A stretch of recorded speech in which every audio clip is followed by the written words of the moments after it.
Senhoras e senhores, é um imenso prazer recebê-los para a aula magna do primeiro semestre do ano de 2024 da Escola Superior da Magistratura do Estado de Santa Catarina, ESMESC.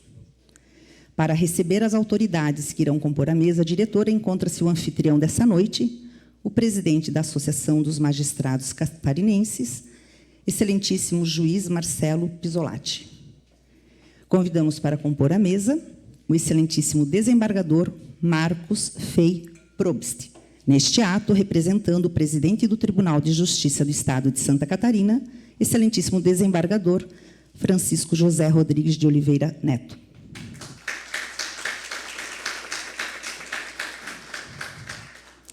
Convidamos o palestrante dessa noite, o excelentíssimo desembargador Alexandre Freitas Câmara.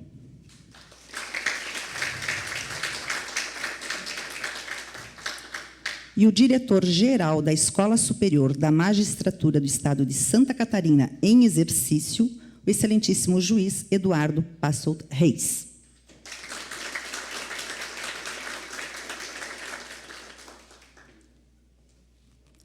Podem sentar-se, por favor.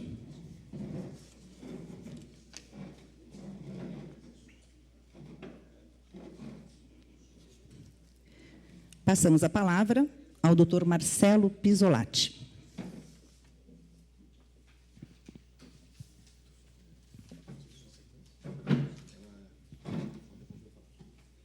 Boa noite a todos. Agradeço a presença de todos e minha fala é rápida, bem objetiva. A estrela da noite é o nosso colega Eduardo Passolt, sem falsa modéstia, Eduardo. Mas eu peço a palavra, falo somente para agradecer todo o empenho do Eduardo neste evento, parabenizar os escritores, parabenizar o palestrante, o desembargador Alexandre Câmara, mas o que eu gostaria mesmo é de agradecer e parabenizar a gestão liderada pelo Max, agora pelo Eduardo, e juntamente com a Michele Vargas. Eu ouso dizer que a Escola da Magistratura ela renasceu, ela reencontrou o seu papel na preparação dos magistrados no concurso para a magistratura nesses últimos 3 anos. Então, meu sincero agradecimento, Eduardo, a ti, ao Dr. Max e à doutora Michele também aqui presente. O trabalho de vocês foi sensacional, foi bom demais. Muito obrigado. Tá? E, dito isto, devolvo a palavra a Andréa e desejo um bom evento a todos. Muito obrigado. Muito obrigado.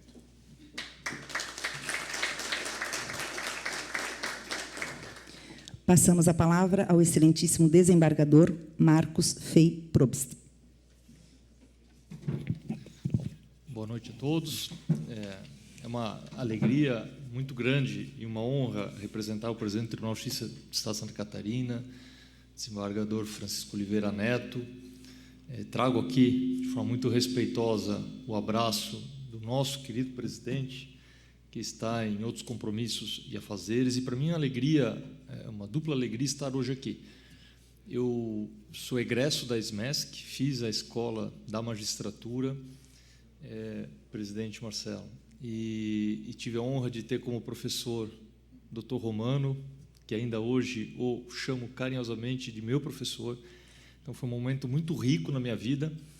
Desembargador Alexandre, assim como Vossa Excelência, à época fui seduzido pela advocacia, né? Fiz a Escola da Magistratura. Para mim, foi uma época extremamente importante de aprendizado. Isso contribuiu muito, não só para a minha vida profissional, mas para a minha vida acadêmica também. Eu tive brilhantes professores na ESMESC, assim como, certamente, vocês, aqui na qualidade de alunos, o têm.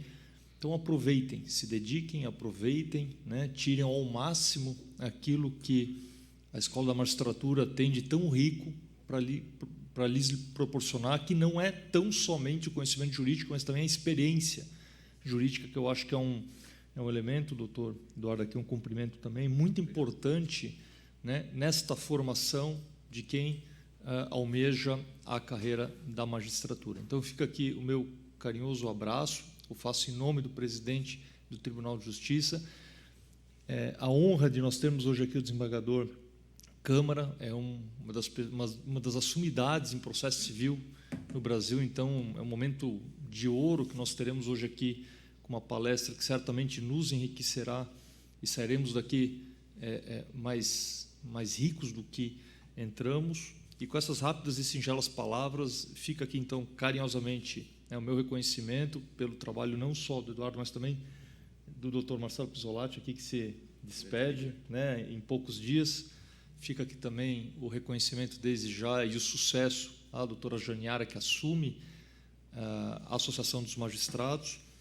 E é isso, teremos hoje uma noite muito importante e proveitosa de conteúdo extremamente atual, provocador, tenho certeza, o desembargador Câmara é um palestrante que sempre nos instiga muito, e que possamos, nesse cenário, aproveitarmos ao máximo este evento. Então, com essas rápidas palavras, eu agradeço o convite e a honra de representar o presidente do Tribunal de Justiça. Obrigada. Senhores, para maior conforto, nós convidamos os componentes da mesa para sentarem-se junto à plateia.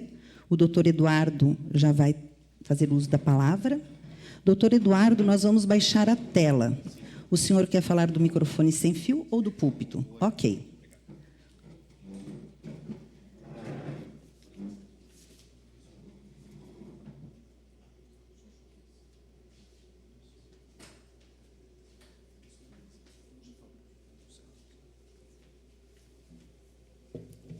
Muito obrigado, Andréia, obrigado pelo cerimonial.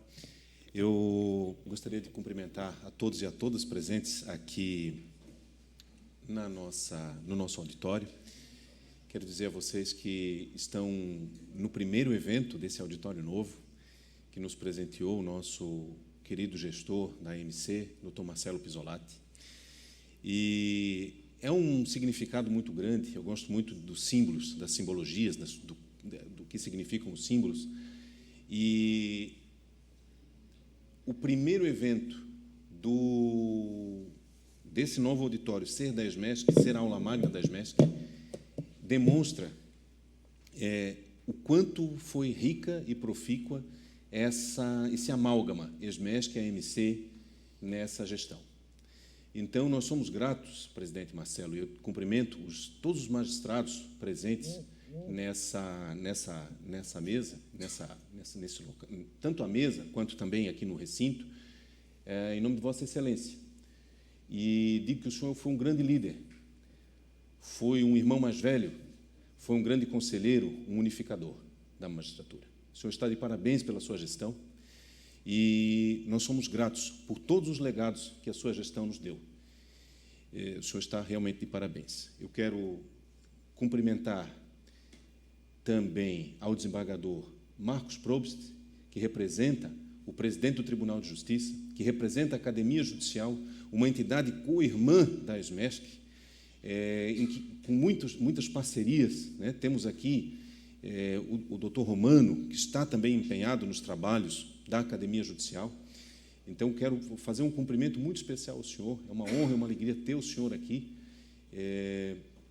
Deixe, por favor, os cumprimentos a todos os seus pares e a ESMESC, que está sempre à disposição da Academia para todas as parcerias possíveis. Muito obrigado pela sua presença.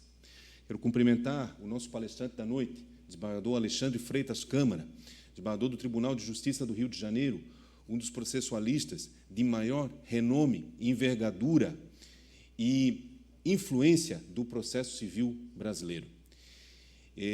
Nós tivemos o êxito, a alegria, também com a parceria do Dr. Marcelo Pisolatti, parceria da nossa magistratura, de trazer grandes nomes do direito brasileiro para a ESMESC nos últimos anos, né?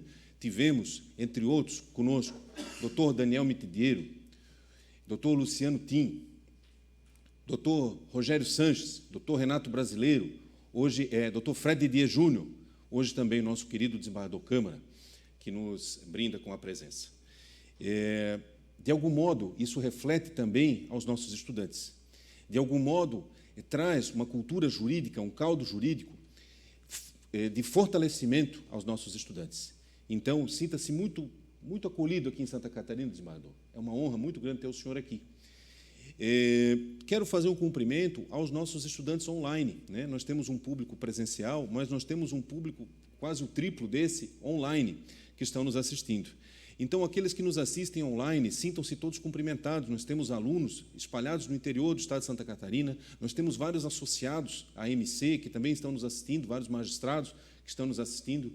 Eu quero cumprimentar todos que estão nos assistindo online, né? Nós temos aí um público uma boa envergadura. Cumprimentar também a nossa querida professora Letícia Rodegueire, que está coordenando os trabalhos ali online. Professora Letícia, nossa grande parceira, e a todos que estão online.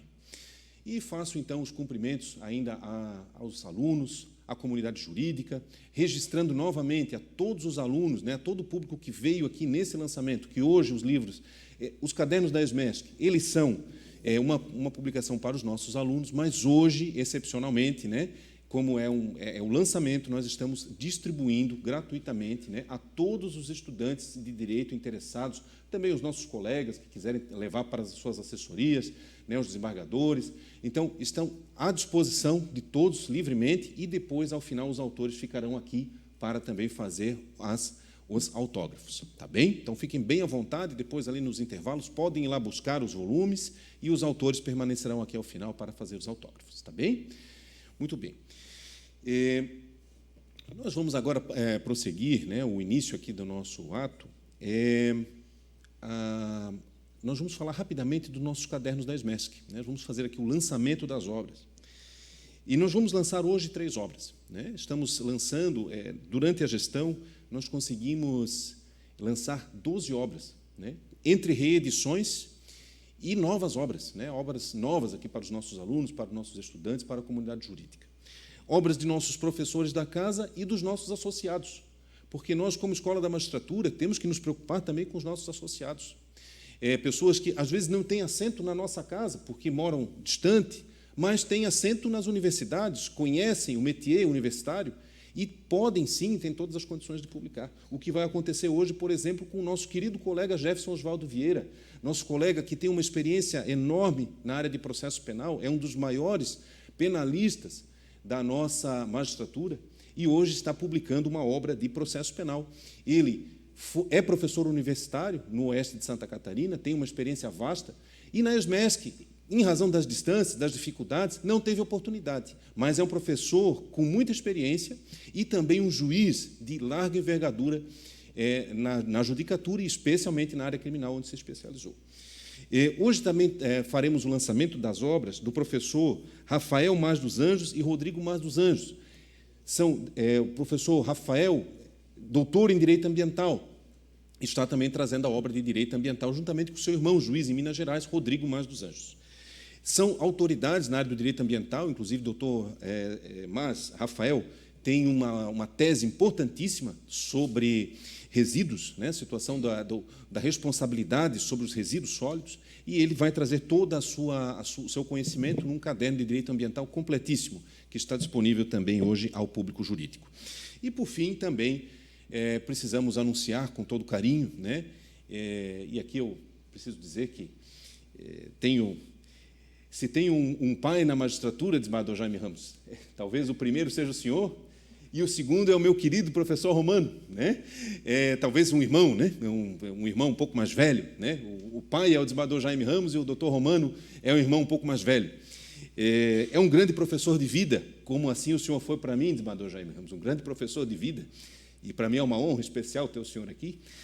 E anunciar o livro do nosso querido professor Romano, professor da nossa Casa de Direito Tributário, também professor da nossa Universidade Federal, um juiz que dispensa apresentações, é uma grande alegria. Muito obrigado por publicar na nossa casa. O senhor teria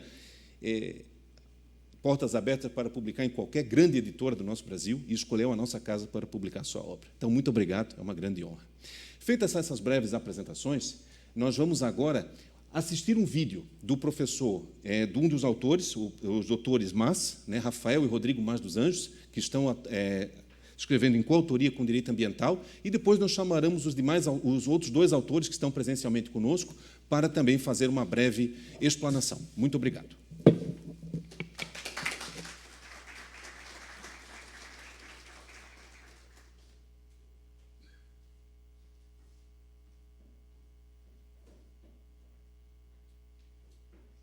Olá, minha saudação a todos.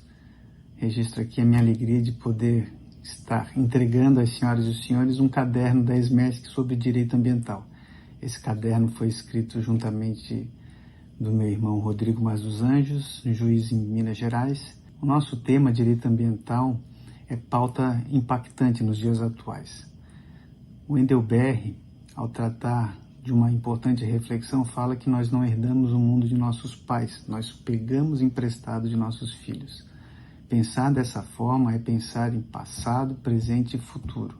A nossa proposta ousada através desse caderno é buscar auxiliá-los em tempos de preparação ao concurso público, é entregar um material resumido e atualizado, é fomentar a troca de experiências, enfim, é gerar algum tipo de reflexão em prol de mais solidariedade, de cooperação, de empatia, de espírito altruísta, agir localmente e pensar globalmente nos dizeres de Ulrich Beck. Essa é a minha mensagem. Sucesso a todos. Que alegria trazer a vocês essa obra de direito ambiental que compõe a coleção Cadernos da ESMESC, para entregar ao leitor, ao aluno, aquilo que nós entendemos de mais atual no direito ambiental, de forma resumida e pragmática, com o objetivo de auxiliá-los na preparação da carreira jurídica, bem como na aprovação do concurso público e também, sobretudo, da magistratura.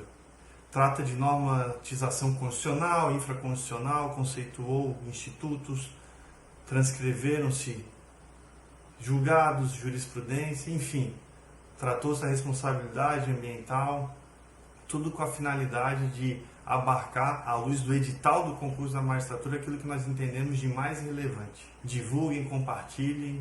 Muito obrigado e uma boa noite a todos.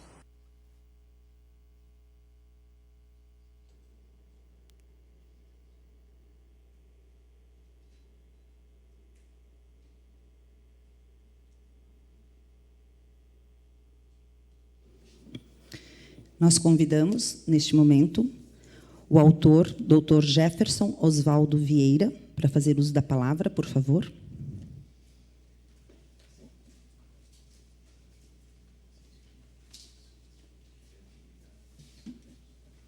Obrigado, André. Boa noite a todos e a todas. Eu quero, inicialmente, cumprimentar o Dr. Marcelo Pisolatti, nosso presidente da Associação dos Magistrados Catarinenses. E não poderia deixar de usar esse momento, Dr. Marcelo, para registrar o reconhecimento que nós, juízes de Chapecó, temos pela grandeza, pela importância da vossa gestão à frente da AMC nesse último triênio. A forma com que Vossa Excelência conduziu a nossa associação certamente deixará uma marca perene, vai ser lembrada por muito tempo, pela defesa da magistratura como um todo e principalmente pela assistência individual que foi prestada a cada magistrado quando foi necessário. Então, fica o nosso reconhecimento. Quero aproveitar esse momento aqui para de público fazer esse destaque. Quero cumprimentar o excelentíssimo senhor desembargador Marcos Fei Probst, que é o nosso representante hoje do presidente do Tribunal de Justiça de Santa Catarina. Cumprimentar o desembargador Alexandre Freitas Câmara, que nos brindará com a aula inaugural do semestre. Cumprimentar o meu querido amigo Eduardo Passo de Reis, que está aqui representando a direção-geral da Escola da Magistratura e foi o diretor de ensino, uma pessoa que não conhecia até o início da gestão e que se tornou um amigo próximo diante de tantos contatos que mantivemos, não é mesmo, Eduardo? Em tentativas de aproximar a ESMESC novamente de Chapecó, fizemos um trabalho árduo, intenso nesse sentido e formamos uma amizade que certamente prevalecerá por muito tempo. Eu recebi com muita alegria esse convite do professor Eduardo para escrever essa obra e me senti muito honrado porque vi nela uma oportunidade para trazer um pouco da minha experiência como professor em Direito Penal e Processual Penal, que fui por mais de 10 anos, na Universidade do Contestado, em Concórdia, depois na Universidade do Oeste de Santa Catarina, e principalmente a minha vivência enquanto magistrado na área criminal. Tenho quase 20 anos de magistratura, juntamente com o colega Marcelo Volpato, e os últimos 12 anos inteiramente dedicados ao trabalho na área criminal. Então, essa oportunidade que eu tive é uma forma de trazer um pouco aos estudantes da ESMESC essa experiência que eu tive enquanto docente e enquanto juiz criminal.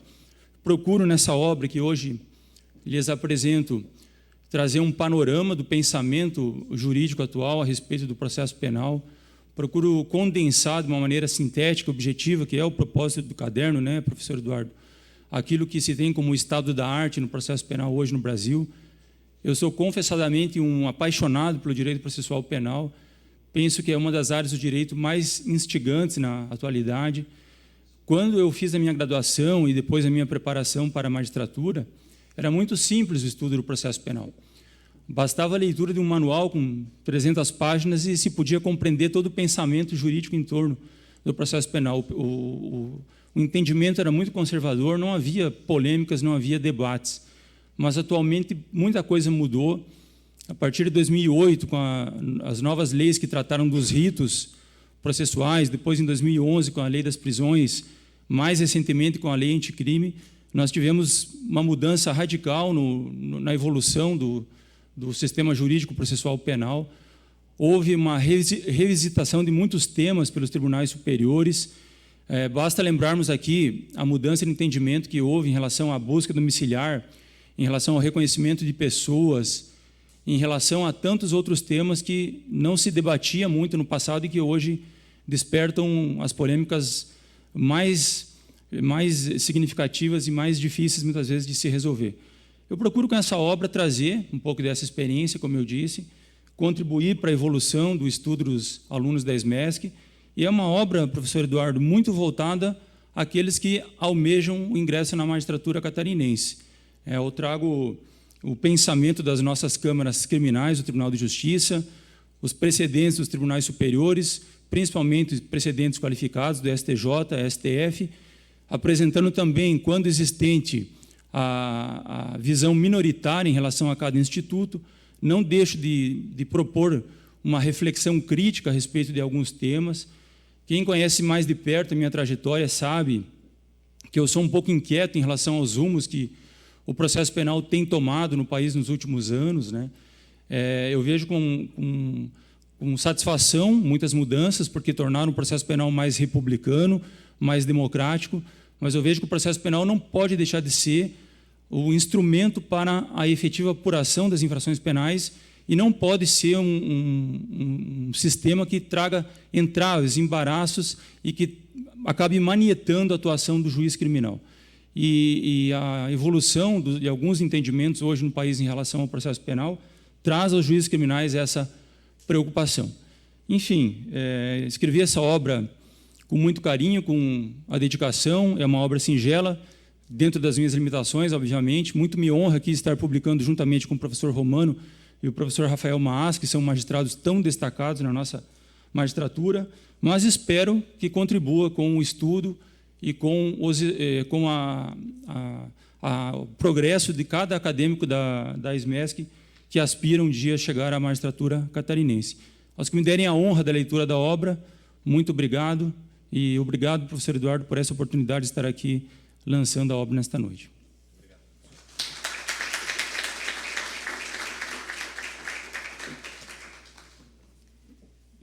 Nós convidamos o autor, doutor Romano José Ensweiler, por favor.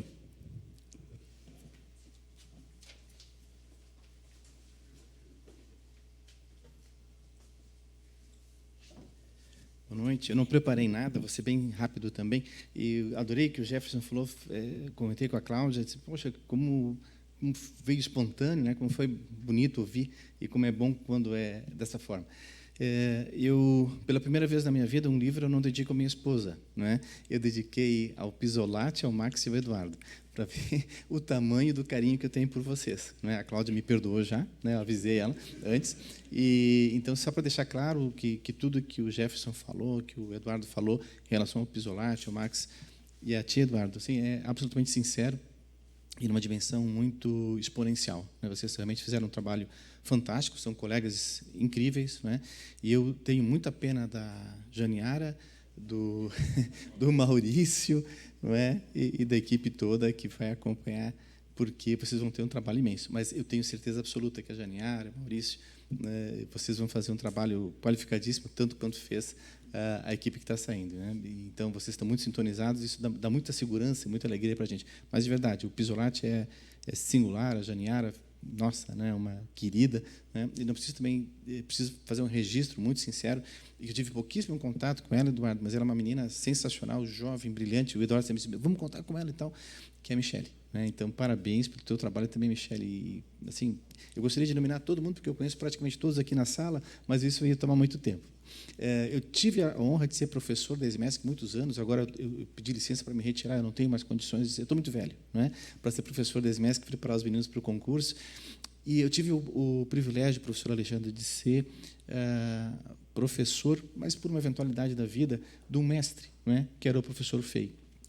Na época, ele era um aluno brilhante. Um dia eu o chamei para o lado, dei de presente para ele um livro meu e disse, Probst, tu tens que ser juiz, menino, porque tu é muito inteligente, tu é muito íntegro, tu é o juiz que eu quero ser. Não é? E, felizmente, o Probst me ouviu, não é? Por uma via diferente, não é? Mas muito legítima, muito bacana. Hoje, ele é desembargador a quem eu teço loas, né, todas as considerações possíveis e imagináveis, porque ele tem acompanhado os julgados do Probst no civil, são fantásticos, são justos, são legais, são estudados, né? O DNA do Probst está ali dentro. Quero parabenizar o Probst por ser um menino brilhante que ele não deixou de ser, não é? E assumiu o cargo, mas o cargo não te assumiu, né? E não te consumiu. Parabéns. És um grande magistrado, isso me honra muito como teu professor, né? Hoje sou teu aluno. Quero fazer registro também à presença do desembargador Jaime Ramos, que nos dá sempre a honra, sempre prestigia aqui a ESMESC, a casa, e a um grande amigo meu que eu não vi há muitos anos, é uma pessoa fantástica, que é o desembargador. Ainda hoje comentávamos com ele lá na Academia Judicial, falava sobre ele, meu querido amigo, meu ídolo, né, o desembargador Volney Ivo Carlim, né, quem eu peço uma salva de palmas, um querido amigo que está aqui para a gente conosco.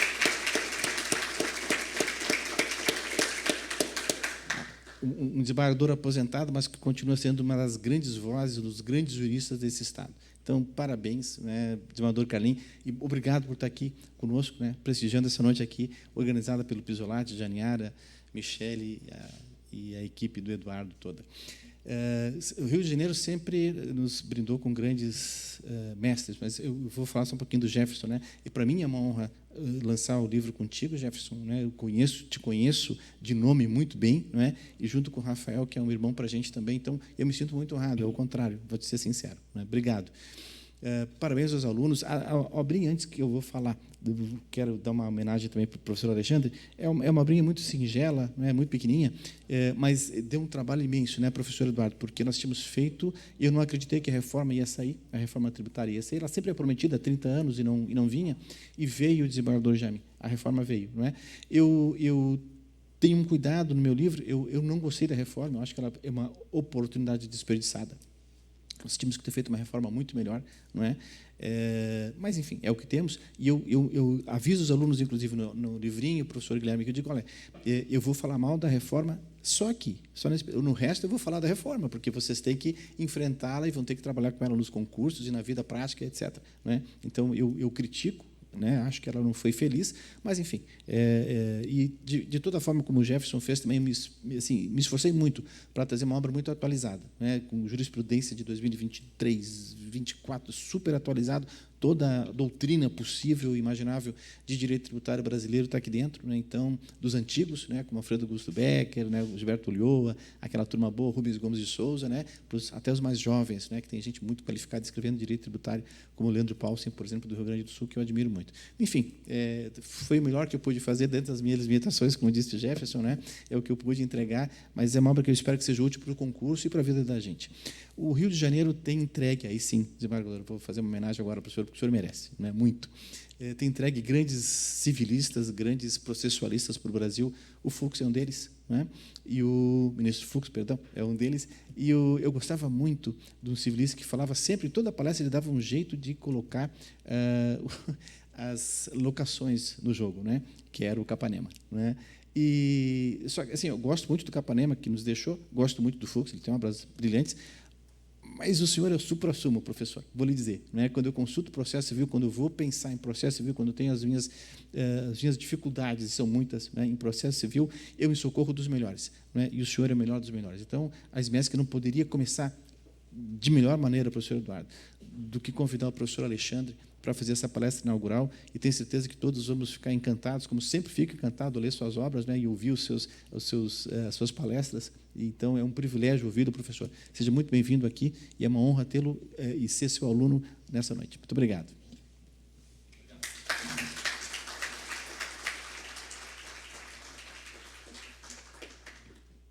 Obrigada, doutor Romano. E com nossos agradecimentos aos autores e ao professor Eduardo Passold, nesse momento nós convidamos novamente o excelentíssimo desembargador Marcos Fey Probst para a mesa da plenária. E convidamos também o ilustre palestrante, excelentíssimo desembargador Alexandre Freitas Câmara.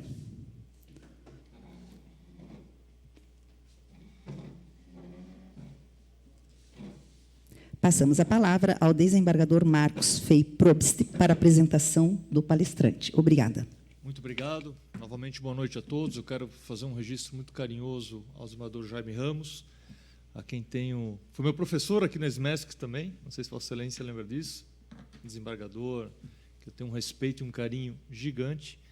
E ao também meu professor, desembargador aposentado, Voneivo Carlim, tive a honra de organizar, junto com os doutores Rodrigo Valgas e Joel de Mendes Nilbur, um congresso de Direito Administrativo em homenagem a Vossa Excelência, um grande administrativista, foi um grande desembargador, e fica aqui também todo o meu reconhecimento dessa brilhante trajetória na magistratura catarinense.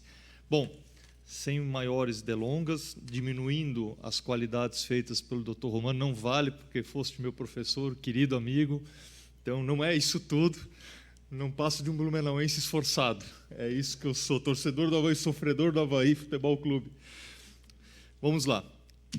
Doutor Alexandre Freitas Câmara, excelentíssimo desembargador do nosso Tribunal de Justiça do Rio de Janeiro. É doutor em Direito Processual pela PUC Minas Gerais, professor adjunto da Escola de Direito da FGV Rio, coordenador e professor emérito da Escola da Magistratura do Estado do Rio de Janeiro, a EMERGE, vice-presidente do Instituto Brasileiro de Direito Processual, membro da Comissão Diretiva do Instituto Ibero-Americano de Direito Processual, membro da International Association of Processual Law, a IAPL, né? IAPL, e desembargador do Tribunal de Justiça do Rio de Janeiro, um Tribunal de Justiça que sempre nos revela muita coisa boa, precedentes importantes que sempre oxigenam a jurisprudência brasileira. Professor, nós estamos aqui para ouvi-lo. A palavra com Vossa Excelência. Obrigado, desembargador Probst. Boa noite a todas, a todos.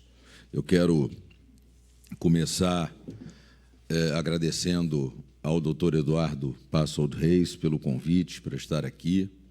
Cumprimento o presidente, doutor Marcelo Pisolati, a nova presidente, doutora Janiara, a quem desejo todo sucesso na nova gestão, que está aí prestes a começar. Gostaria de cumprimentar todos nominalmente, mas, enfim, como já se disse, isso tomaria muito tempo.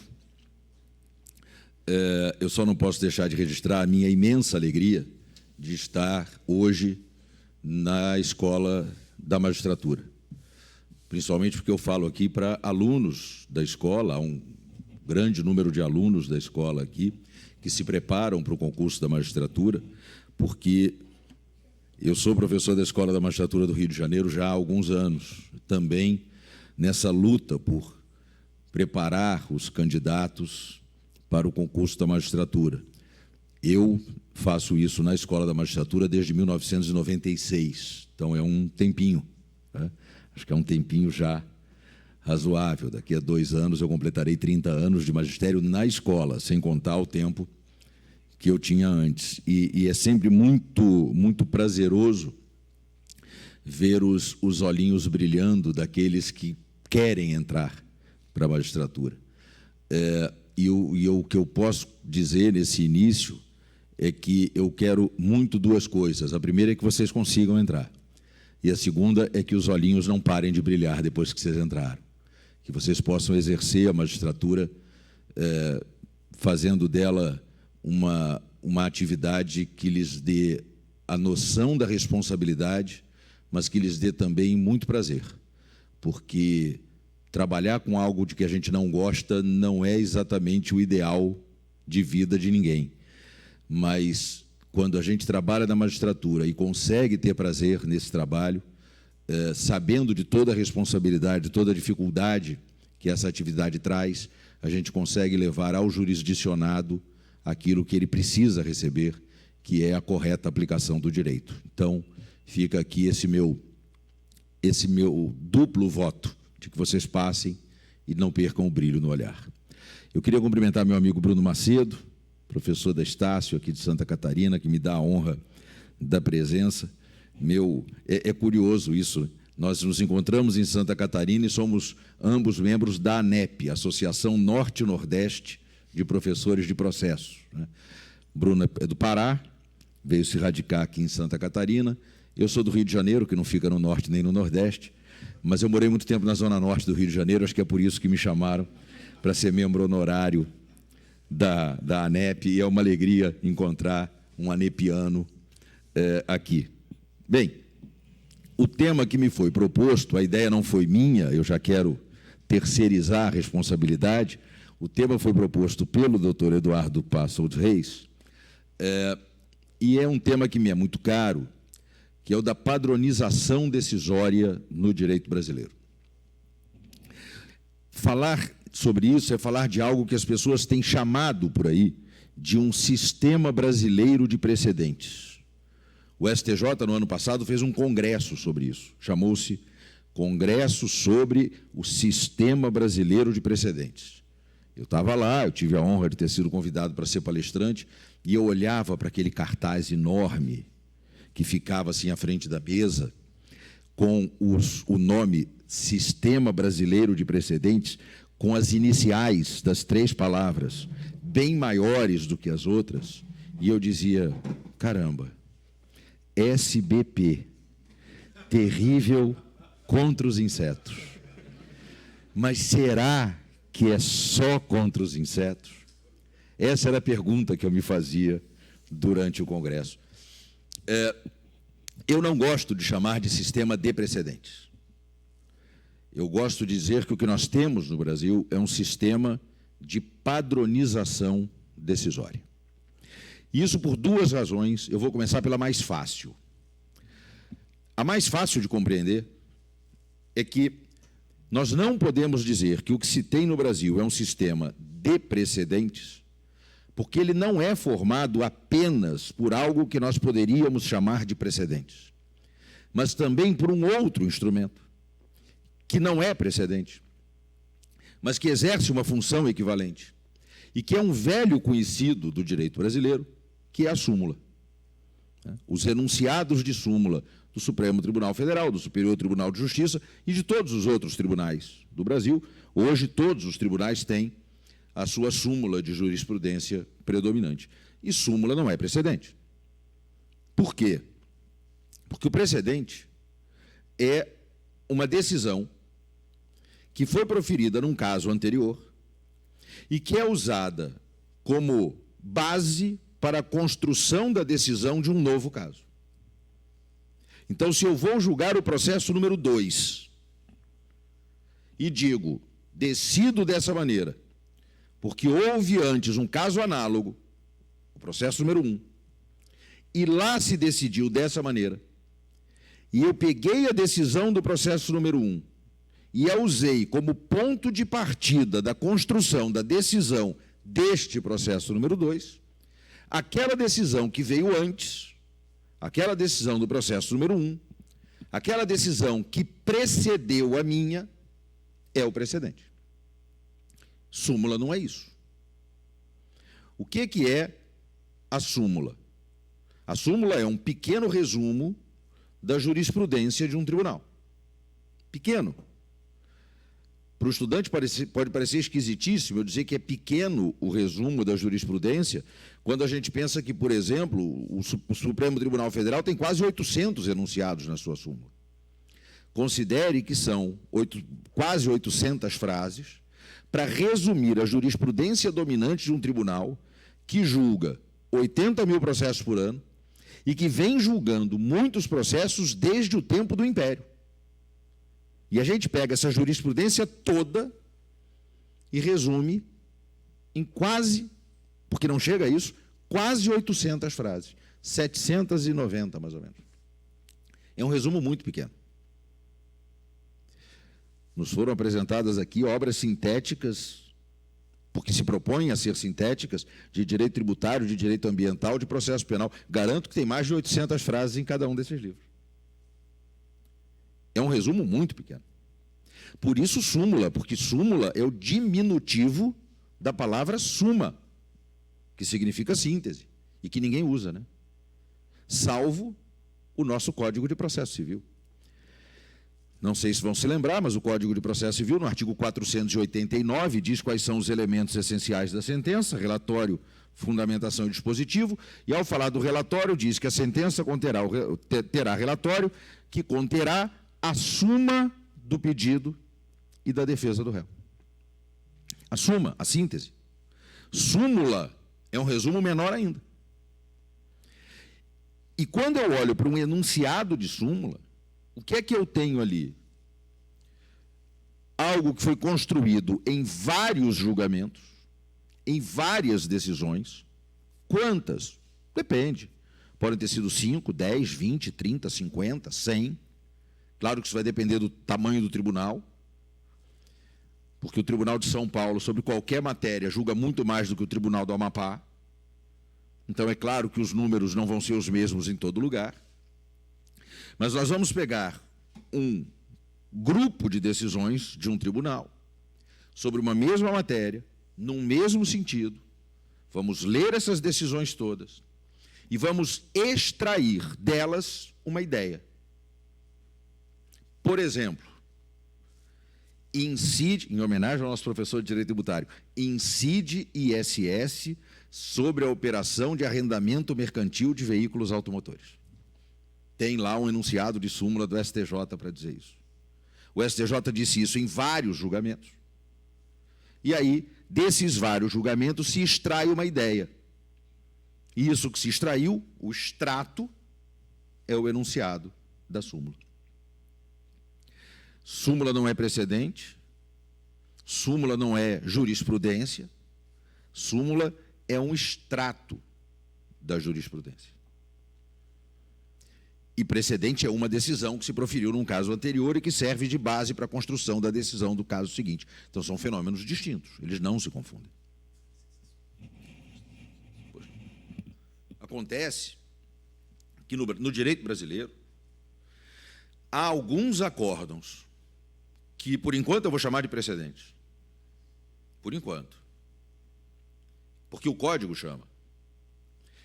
E há alguns acórdãos, então, que eu vou chamar de precedentes, ou precedentes vinculantes, ou precedentes qualificados, ou precedentes obrigatórios. Cada um dá um nome para esse negócio. Mas sempre tem a palavra precedente ali. E há alguns enunciados de súmula, não são todos também, alguns precedentes, alguns enunciados de súmula, que funcionam como mecanismos destinados a padronizar o modo como certas matérias são decididas. E se eles se prestam a padronizar o modo como certas matérias são decididas, então vamos chamar isso de padrões decisórios. Padrões decisórios como denominação genérica e um gênero que comporta, portanto, duas espécies, o precedente e o enunciado de súmula. Alguém pode se perguntar, mas de onde você tirou esse nome, padrão decisório? Será que você inventou esse nome? Não, ele está na lei. Ele está no Código de Processo Civil. Num dispositivo que pouca gente também se deu ao trabalho de ler, o artigo 966, parágrafo 5º do CPC. Eu já ouvi alguém dizer que o CPC é o código dos parágrafos, porque realmente tem artigos com muitos parágrafos. Tem artigo com 20 parágrafos. E deve ser cansativo ler aquele monte de parágrafo. Então, eu acho que às vezes a pessoa lê o caput, lê o parágrafo primeiro, já fica meio arrependido quando descobre que não era o único, né? Porque se é primeiro tem mais de um. Quando começa a olhar, que vê que o artigo não acaba naquela página, vai desistindo. Então não chega no parágrafo 5º do 966. O parágrafo 5º do artigo 966 é o que fala do cabimento de ação rescisória contra a decisão que já transitou em julgado e que aplicou de forma equivocada precedente ou enunciado de súmula. E aí o dispositivo diz assim, que nesse caso será preciso demonstrar a distinção entre o caso do processo original e o padrão decisório que serviu de fundamento para a decisão. A expressão padrão decisório está ali. Perceba que é o próprio Código reconhecendo que tem precedente, tem súmula, e eles se juntam para compor esse grupo maior dos padrões decisórios. E o nome padrões decisórios me parece interessante, não só por ser essa denominação genérica, que comporta as duas espécies, mas porque, a meu ver, explica muito bem para que serve esse sistema. Porque, de alguns anos para cá, surgiu uma ideia que meio que se difundiu, se generalizou, viralizou, para usar uma linguagem moderna, uma linguagem que eu não teria entendido quando eu estava na faculdade, mas que agora todo mundo entende, que é a ideia de que o Brasil resolveu caminhar em direção ao common law. Ah, porque agora no Brasil tem precedente. Então, estamos virando common law. Vários de vocês já devem ter ouvido esse negócio. Isso é uma bobagem. Isso é uma bobagem sem tamanho. Isso, me perdoe, não tem nem pé nem cabeça.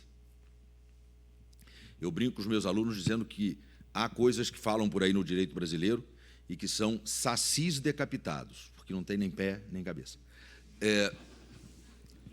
E esse é um. Né? Esse é um dos sacis decapitados do direito brasileiro, é dizer que o Brasil caminhou para o common law, porque aqui agora tem precedente. Vejam, na tradição de common law, a fonte principal do direito, não a única, evidentemente, mas a fonte principal do direito é o costume. Na tradição de civil law, a fonte principal do direito é a lei escrita. É claro que no common law tem lei escrita. Imagina se não ia ter. Só que a lei escrita para eles não é o direito da vida real. É o que eles chamam de law in text, é o direito do texto, e que é diferente do law in action, que é o que se aplica no caso concreto. E aí eles olham primeiro para o modo como a coisa é aplicada, para depois ver o que estava escrito lá na lei. Por isso que eles olham antes para o precedente e depois para a lei. Nós aqui, no Civil Law, também temos o costume como fonte do direito. Os nossos estudantes ouviram isso no primeiro período de faculdade. Primeiro período, aquele em que você aprendeu matérias das quais provavelmente você já não lembra mais. Porque no segundo, a gente já esqueceu do primeiro período, né? Sociologia do direito e tal. Mas tem umas coisas importantes que a gente ouve ali, né? O problema é que a gente ouve, depois esquece, e depois leva, às vezes, décadas para entender que era importante e que vai ter que estudar aquilo tudo de novo. A gente aprende que costume é fonte do direito. Temos um amigo anepiano, professor Marco Seixas Souza, que escreveu uma belíssima obra, um dos livros mais brilhantes que eu li nos últimos anos no Brasil, chamado O Costume como Fonte do Direito Processual.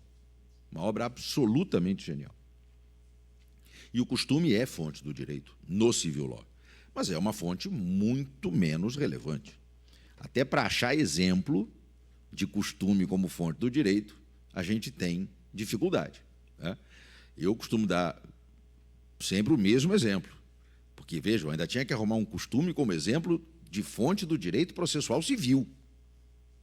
Eu dou sempre o mesmo exemplo, que é aquele despacho que o juiz profere depois da réplica, que diz, especifiquem provas. Porque, não sei se já perceberam, não tem lugar nenhum, em lei nenhuma, que manda o juiz dar aquele despacho. E todos dão. E ficam sempre com a sensação de que, se não der aquele despacho, o processo não vai andar direito. Vai se desorganizar todo. E os advogados ficam esperando. Tanto ficam esperando que, na inicial, embora a lei diga que eles têm que especificar provas, eles escrevem protesta pela produção de todos os meios de prova admissíveis. Porque eles já sabem que lá na frente o juiz vai mandar eles especificarem.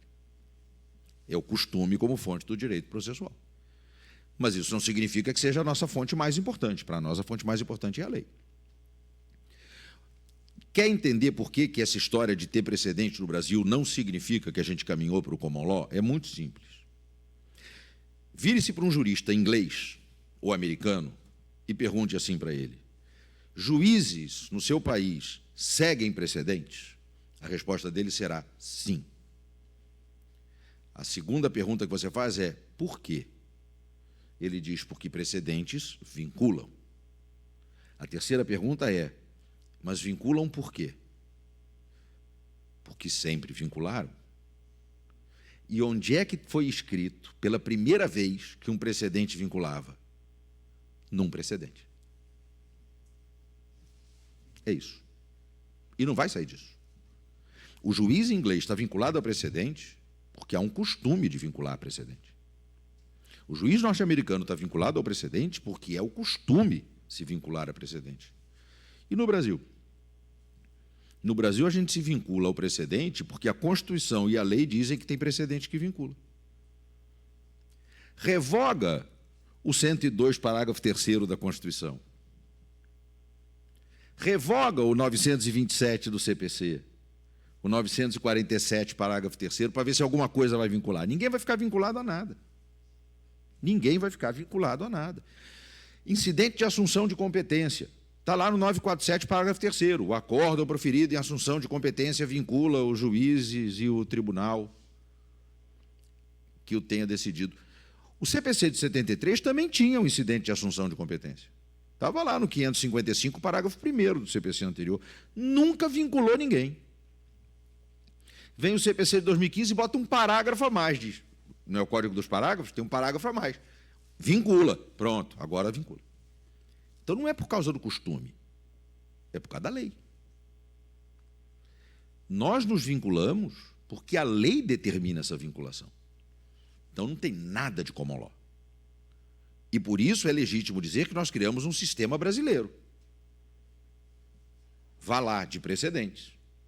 Mas que não é só de precedentes, é de precedentes e súmulas. Então, é o SBPS. Ou, como eu prefiro, Sistema Brasileiro de Padrões Decisórios, SBPD. É isso. E eu estou falando SBPD porque, enfim, brasileiro adora uma sigla, é IRDR, IAC, BTN, TR, Selic. Não, Selic não pode, isola, porque vai dar confusão. Ontem foram duas notícias. Né? Primeiro, o STJ definiu que é Selic. Segundo, pode ser que não tenha definido. O Brasil é fantástico. Né? No Brasil, até o passado é incerto. Saiu o julgamento, definiu que é Selic. E aí depois teve um outro julgamento para definir se o julgamento anterior valeu ou não valeu. E teve pedido de vista. Então, a gente não sabe se o julgamento que já aconteceu valeu ou não valeu. E a incerteza continua. Agora, por que nós criamos um sistema brasileiro de padronização das decisões? E uma coisa que para mim sempre foi muito clara no direito, é que não adianta você tentar entender para que inventaram os remédios se você não entendeu a doença. Por que a gente precisou inventar, no Brasil, todo um sistema de padronização de decisões? Súmula, acórdão de repetitivo, acórdão de IRDR, acórdão de IAC, repercussão geral. Por quê? Vejam, por uma razão completamente diferente daquela que levou os ingleses, os americanos a trabalharem com precedentes. Completamente diferente. Nós criamos esse sistema porque nós tínhamos um problema nosso para resolver. Um problema brasileiro para resolver. Ele não é só brasileiro. Ele é brasileiro também. Mas no Brasil é um problema muito grave. É o problema da dispersão jurisprudencial. Vejam, divergências no direito sempre existiram, sempre existirão. Isso é próprio do direito. Direito é um conceito interpretativo, trabalhamos com textos, interpretar texto e atribuir sentido ao texto, é claro que vai ter divergência. Nós não vamos conseguir fugir disso. Só que as coisas ficam muito complicadas quando essas divergências começam a interferir na vida das pessoas. E é isso que acontece. E no Brasil sempre aconteceu de uma forma muito severa, porque não é o Tribunal de Santa Catarina julga de um jeito, o Tribunal do Rio julga de outro. Se fosse isso, estava tranquilo.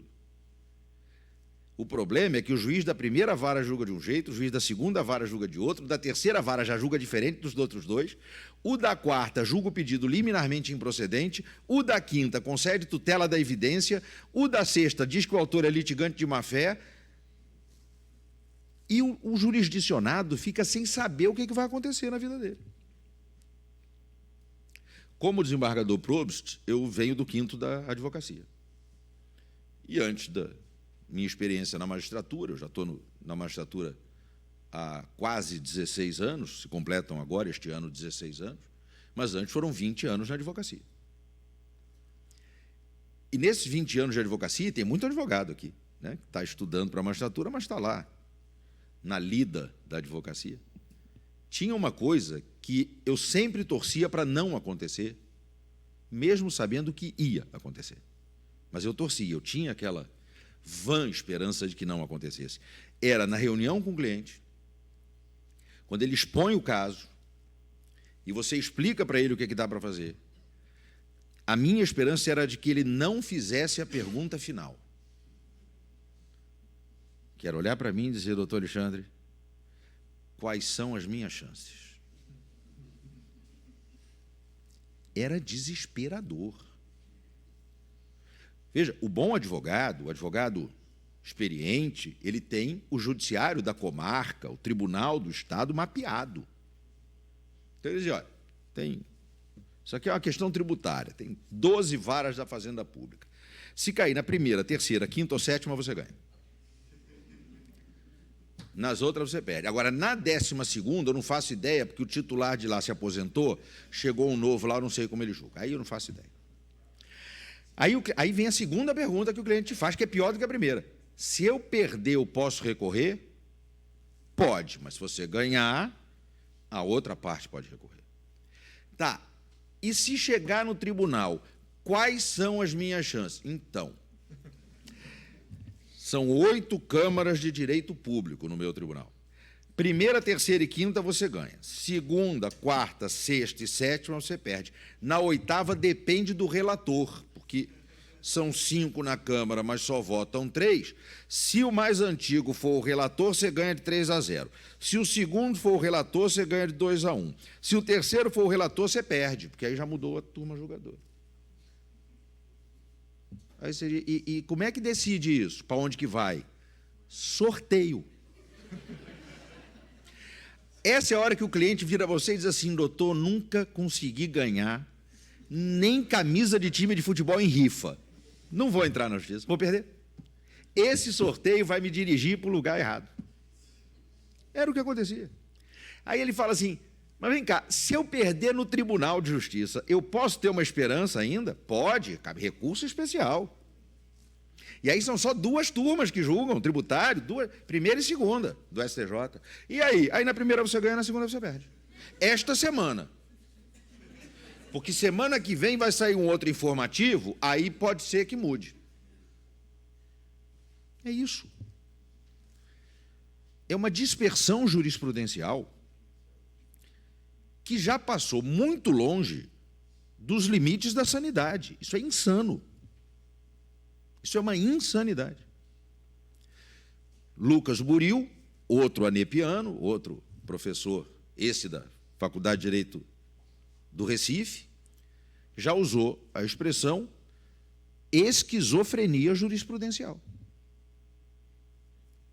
Ronaldo Bretas, meu orientador de doutorado, professor em Minas Gerais, foi meu orientador na PUC de Minas, diz manicômio jurisprudencial. Eu sempre preferi dizer, numa expressão que eu acho que é um pouco mais, digamos, eufemística, que o que há é uma cacofonia jurisprudencial. É uma barulheira que você não entende nada. Veja, da cacofonia sai música. Existe a música cacofônica, mas não é disso que eu estou falando. Alguns aqui vão entender do que eu estou falando. Botar esse pessoal que julga todo mundo para falar do assunto vai parecer a mesa da sala de jantar da família do Tufão na Avenida Brasil. Alguns vão lembrar. Era impossível entender o que se falava. Todos falavam ao mesmo tempo e parecia que cada um estava falando de um assunto diferente. É isso. Só que isso viola, e eu estou tentando falar isso para vocês de uma forma leve, mas isso viola, e viola muito frontalmente, 2 direitos fundamentais. O direito fundamental à igualdade e o direito fundamental à segurança jurídica. Como é que eu explico para um jurisdicionado que todos são iguais perante o direito, se o caso dele é idêntico ao caso do cunhado dele, e vamos botar cunhado na história para ficar pior. O caso dele, que ele contratou advogado, levou para o judiciário, é idêntico ao do cunhado dele, que contratou o mesmo advogado, mas cada um foi para uma vara diferente. Como é que somos todos iguais perante o direito se o cunhado dele ganhou e ele perdeu? Explica. Ele vai olhar para o advogado, para o juiz, vai dizer, vem cá, a lei, para mim, é a mesma que aplica para ele? É. O meu caso é igual ao dele? É. Por que ele ganhou e eu perdi? O juiz vai dizer, claro, não vai dizer isso na cara dele, mas é isso que acontece. É como se o juiz dissesse, por que eu penso assim? Se eu julgasse o caso do teu cunhado, o resultado dele teria sido diferente, mas não fui eu que julguei. Que igualdade perante o direito é essa, em que o destino da pessoa depende de um sorteio e do que se passa na cabeça da pessoa? E aí esse sistema faz com que a gente não tenha nenhuma previsibilidade. Doutora, quais são as minhas chances? Sei lá. Consulta uma cartomante. Uma vez eu falei isso para um cliente. Consulta uma cartomante. Aí você vai saber se você vai ganhar ou se você vai perder. Então não tem nenhuma previsibilidade. E não tem nenhuma estabilidade. Observe o que eu falei aqui agora há pouco, em tom de brincadeira, mas era sério. Se cair na primeira turma, você ganha se for essa semana. Porque semana que vem, quando sair outro informativo, tudo pode mudar. Tem um caso terrível, envolvendo prescrição intercorrente. O STJ passou décadas dizendo, na execução entre particulares, não é execução fiscal, não é execução contra a fazenda pública, na execução entre particulares, suspenso o processo por ausência de bens penhoráveis, não há prescrição intercorrente. O STJ passou anos dizendo isso. Aí, quando se foi redigir o Código de 2015, colocou-se lá a prescrição intercorrente. Qual era o argumento do STJ para não ter? Falta de previsão legal. Bom, se o argumento é a falta de previsão legal, vamos botar lá que tem. E aí, olha o cuidado que a gente teve. Eu redigi isso junto com o professor Leonardo Cunha e o professor Fred Didier Júnior. Nós fizemos isso juntos. Vamos colocar que tem e vamos colocar uma regra de transição. Porque tem processo que já está suspenso antes do código entrar em vigor. A gente colocou lá nas disposições finais e transitórias que se o processo já estivesse suspenso antes do código entrar em vigor, o termo inicial do prazo seria a data da entrada em vigor do código. Claro, porque não tinha prescrição intercorrente antes. O código estava aprovado, sancionado, publicado, em plena vacatio legis, me vem o STJ e profere uma decisão por unanimidade da terceira turma, dizendo que o fato de o código que estava na vacatio legis dizer expressamente que tinha prescrição intercorrente era a prova de que a jurisprudência anterior do STJ estava errada. Quando não era, era a prova de que ela estava certa. A gente só estava querendo mudar o jeito das coisas serem no Brasil. Se o novo código dizia que tinha, pensaram os ministros, é porque sempre teve. Logo, Pegaram uma execução que estava suspensa, tinha 8 anos, e declararam a prescrição intercorrente, por unanimidade. E aquele credor, que deve ter ouvido do cliente dele, fica tranquilo, o STJ diz que não tem prescrição intercorrente. Não vai, o executado não vai ganhar, aquele credor perdeu. Sabe o que é pior? Na semana seguinte, a mesma turma, com o mesmo relator, julgou um caso igual. Uma semana depois. Mesma turma, terceira, mesmo relator. E, por unanimidade, disse que, segundo a jurisprudência pacífica do STJ, não há prescrição intercorrente na execução entre particulares. E teve um azarado que perdeu. Um. Explica isso para esse cara. Diz, meu amigo, antes de você todo mundo ganhou. Depois de você todo mundo ganhou. Você perdeu. Olha, vocês vão me desculpar, não tem banho de sal grosso que resolva a vida de uma pessoa dessa. Não tem previsibilidade, não tem estabilidade. E aí, o constitucionalista presente não sou eu, mas onde não há previsibilidade, não há estabilidade, não há segurança jurídica. Qualquer obra que trate do princípio da segurança jurídica, seja qual for a linha de pensamento de seu autor, pode ser qualquer um, pode pegar lá Humberto Ávila, que é um alexiano, pode pegar José Afonso da Silva, que é qualquer coisa menos alexiano, os dois vão dizer isso. Elementos essenciais para que se reconheça a existência de segurança jurídica: previsibilidade e estabilidade. Então, a gente não tem igualdade, não tem segurança, porque não tem previsibilidade, não tem estabilidade, virou bagunça. Em bom português, virou bagunça. E se virou bagunça, a gente tem que tentar arrumar essa bagunça. Durante muito tempo, o que a gente fez aqui no Brasil? Uma coisa que brasileiro sabe fazer melhor do que ninguém, que é rir da própria desgraça. Se rir da própria desgraça fosse esporte olímpico, o Brasil ganhava medalha de ouro em todas as Olimpíadas. A gente perde de 7-1 da Alemanha, durante o jogo já tinha meme, já tinha figurinha. Não é? É isso. Qualquer tragédia que acontece no Brasil vira meme, vira figurinha, vira piada no mesmo dia. Então a gente começou a rir da própria desgraça, inclusive nisso. Doutor, por que eu ganhei e ele perdeu? Ou, ao contrário, normalmente é mais comum, né? Por que eu perdi e ele ganhou? Aí diz o advogado, sabe como é que é, né? Direito não é a ciência exata. Pata de cavalo, bunda de criança e cabeça de juiz, é melhor não passar perto. Você nunca sabe o que vem de lá. Quem nunca ouviu uma frase como essa? Quem nunca ouviu? Eu falava assim, não é que você não saiba o que vem, você até sabe, o problema é que cada hora vem de um jeito diferente. Eu sei exatamente o que vem do bumbum da criança.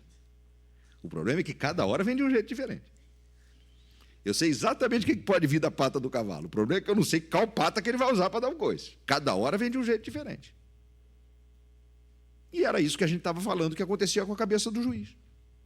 Não pode. Não pode ser assim. Ah, mas e a liberdade decisória? Gente, espera aí. Liberdade decisória não é para o juiz julgar como ele quiser. Não é isso. Liberdade decisória significa que o juiz não pode sofrer pressão para julgar dessa ou daquela maneira. Ah, se o ministro do Supremo te ligar pedindo para você julgar de tal maneira, o que você faz? Manda ele para o inferno. Ué, eu vou julgar do jeito que eu tenho que julgar. Ah, mas o governador que te nomeou, a gente que vem do quinto. Um dia o governador me ligou, tinha me nomeado, 2, 3 meses depois me ligou. Senador Alexandre, tudo bem? Eu disse, tudo, governador. Então, o senhor é relator de um processo, uma ação de improbidade administrativa, você já fica assim, né? Então, o apelante é gente nossa. Eu falei, ai, isso no telefone. Eu falei, se esse troço estiver grampeado, e o cara está dizendo que ele é gente nossa, você tem que pensar rápido. Aí eu falei assim, gente vossa, né, governador? Nossa, não. Ele falou, então, dá uma olhada com carinho. Eu fui ver o que era. O cara não era ímprobo. Ele era ultra, hiper, super, mega blaster ímprobo. Pense num cara ímprobo, ele era mais. Pense num cara mais ímprobo, ele ainda era mais. Eu nunca vi um troço daquele. O cara chegou ao ponto, ele era prefeito do município, foi fazer uma obra pública lá, foi reformar lá um calçadão na orla, pegou os peão da obra, pegou o material da obra, levou todo mundo para construir uma casa em Búzios para ele. Com o material da obra pública e com os peões da obra pública. Aí tinha depoimento do peão. O senhor foi contratado por quem? Pela empresa tal, que era a empresa que ganhou a licitação. Foi contratado para trabalhar onde? Na obra da orla da praia. E como é que era a sua jornada de trabalho? Então, eu vinha na van de manhã, porque né, a van passava para pegar os trabalhadores, ia até a beira da praia, lá da cidade onde ele era prefeito, que não era Búzios.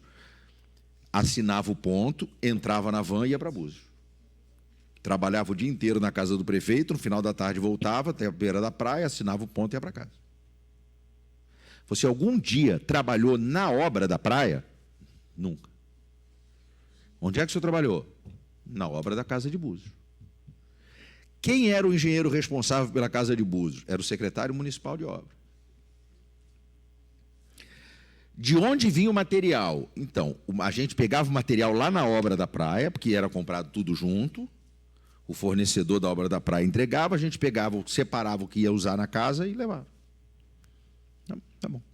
Era esse o nível. Aí o que fez o juiz?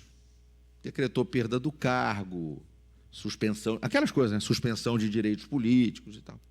Só que era assim, suspensão de direitos políticos era até 8 anos, o juiz suspendeu por 5. Multa era de, sei lá, de 3 a 10 vezes o salário, o juiz deu 3. Tudo ele botou ali no mínimo. Tinha recurso do ímprobo para não ser ímprobo e tinha recurso do MP para majorar as condenações. A gente majorou todas as condenações, botou tudo no máximo. A governador me ligou de novo. Desembargador!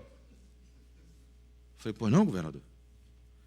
Eu falei que ele era gente nossa e eu falei que ele era gente vossa. Meu ele não é. Mas eu pedi para o senhor olhar com carinho, olhei com a maior atenção. E exatamente porque eu olhei com a maior atenção que o resultado tinha que ser esse, não podia ser outro, não. Nunca mais me ligou para pedir nada.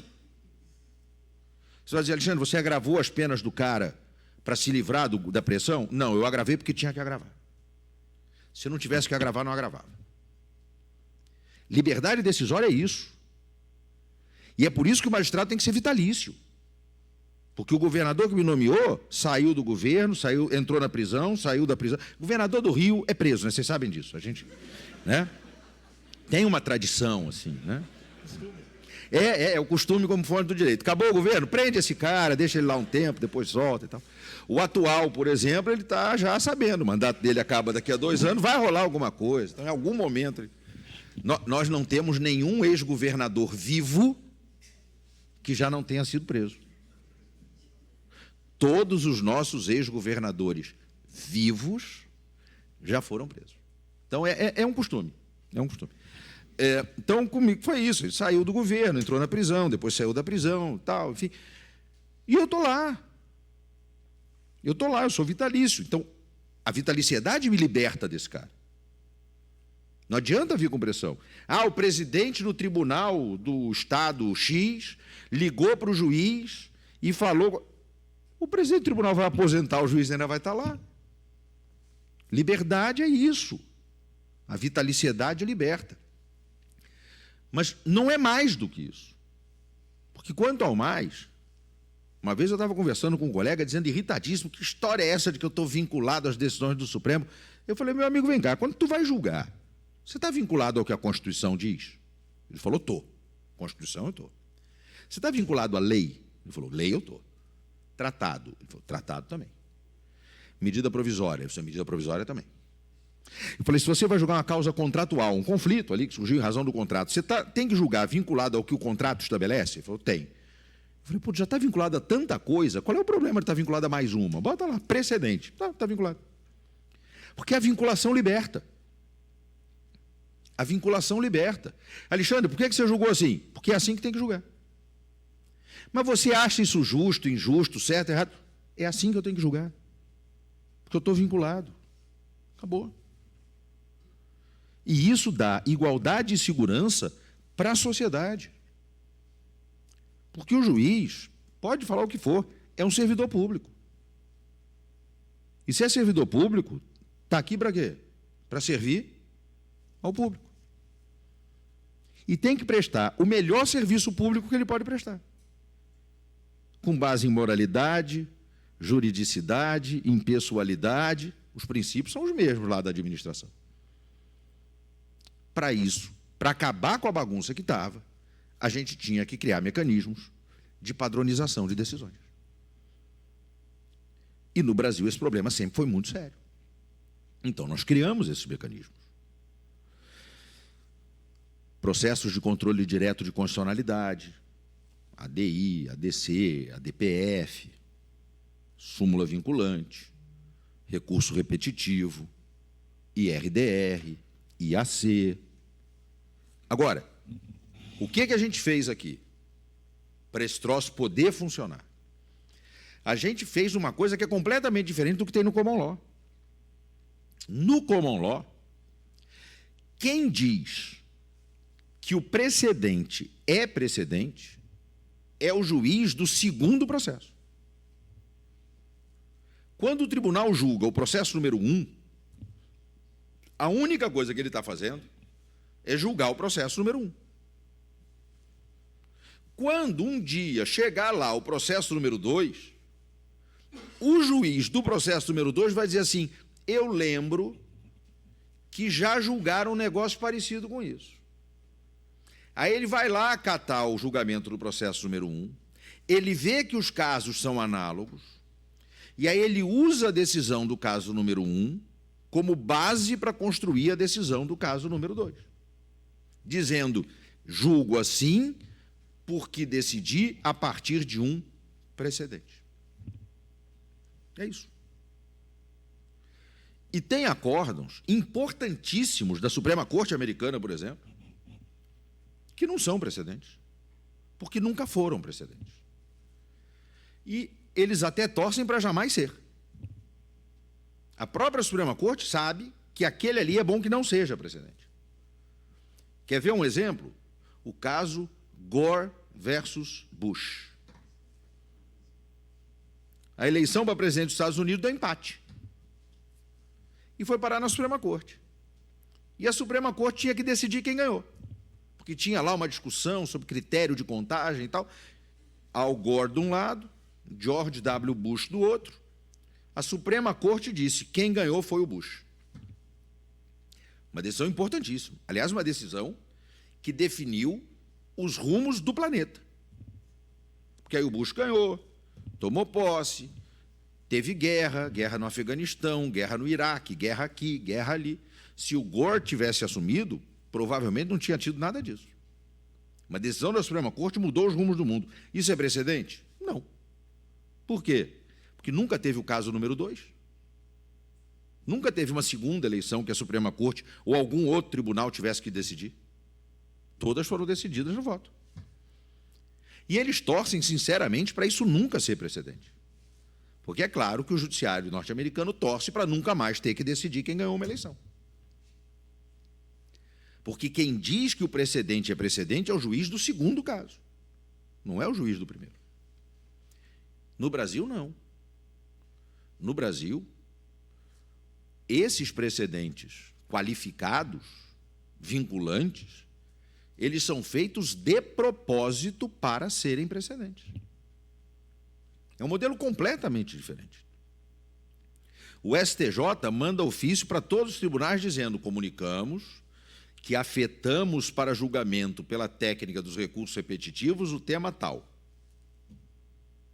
Ainda dizem assim às vezes: determinamos a suspensão de todos os processos em curso no Brasil sobre o assunto. Aí para tudo. Como é que o juiz vai julgar isso? Depende do que o STJ disser. Selic.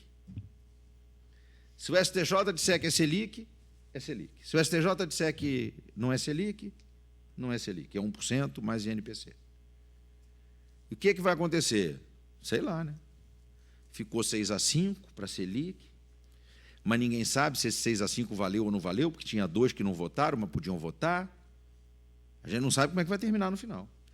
O que a gente sabe, isso a gente já sabe, é que seja lá o que for que eles decidirem, vai ser um precedente qualificado. Porque é feito de propósito para ser um precedente qualificado. Se me permitem a comparação, tem um juiz criminal presente, eu posso estar falando uma grande bobagem, me corrija se eu estiver errado. No common law, o precedente vinculante é resultado de uma conduta em que se identifica a presença de dolo eventual. E no Brasil é dolo direto. Porque lá, quando eles julgam a causa, eles assumem o risco de que aquilo um dia vire um precedente. E no Brasil existe a intenção de produzir o resultado. Aquilo vai ser precedente. E eles avisam antes. Não falei muita bobagem, não, né? Vai ser precedente. O Tribunal de Justiça de Santa Catarina vai julgar um IRDR. Vai ser precedente qualificado. Em Santa Catarina. O Tribunal de Justiça do Rio de Janeiro vai julgar um incidente de assunção de competência. Vai ser precedente vinculante no Judiciário Estadual do Rio de Janeiro. A gente já sabe que vai. Só que isso nos dá uma vantagem sobre o sistema deles. Como a gente já sabe de antemão o que vai ser precedente vinculante, a gente pode organizar esse processo melhor. E pode ter um processo de formação do precedente vinculante ou do enunciado de súmula vinculante mais democrático. Se vocês olharem a lei, isso vale para o CPC, isso vale para a lei que regula a súmula vinculante, isso vale para a lei que regula ação direta de inconstitucionalidade e ação declaratória de constitucionalidade, isso vale para a lei que regula a DPF. Todos estão lá. Nesses procedimentos, que vão produzir como resultado algo que será um padrão decisório dotado de eficácia vinculante, tem que ter, e a lei prevê que tenha, além de um espaço para a oitiva das partes do caso, oportunidade para ouvir terceiros interessados, para intervenção de amicus curiae e para realização de audiência pública. Isso permite que a gente tenha, então, um contraditório mais qualificado. Porque é um contraditório subjetivamente ampliado. A rigor, é como se o sistema processual dissesse, olha, como aqui nós vamos produzir como resultado um acórdão que vai ser dotado de eficácia vinculante, nós estamos convidando a sociedade toda para vir participar. Quem quisesse participar aqui porque é interessado na matéria, porque tem lá um processo em que se discute a mesma causa, quem quiser vir aqui intervir como amicus curiae, porque tem um conhecimento especializado no tema e tem capacidade de contribuir adequadamente para o debate, quem puder vir aqui trazer o seu conhecimento numa audiência pública, pode vir. Venham, porque nós vamos ouvir vocês e vamos levar em conta o que vocês todos vão dizer na construção desse pronunciamento, que será vinculante. E nos Estados Unidos não tem isso.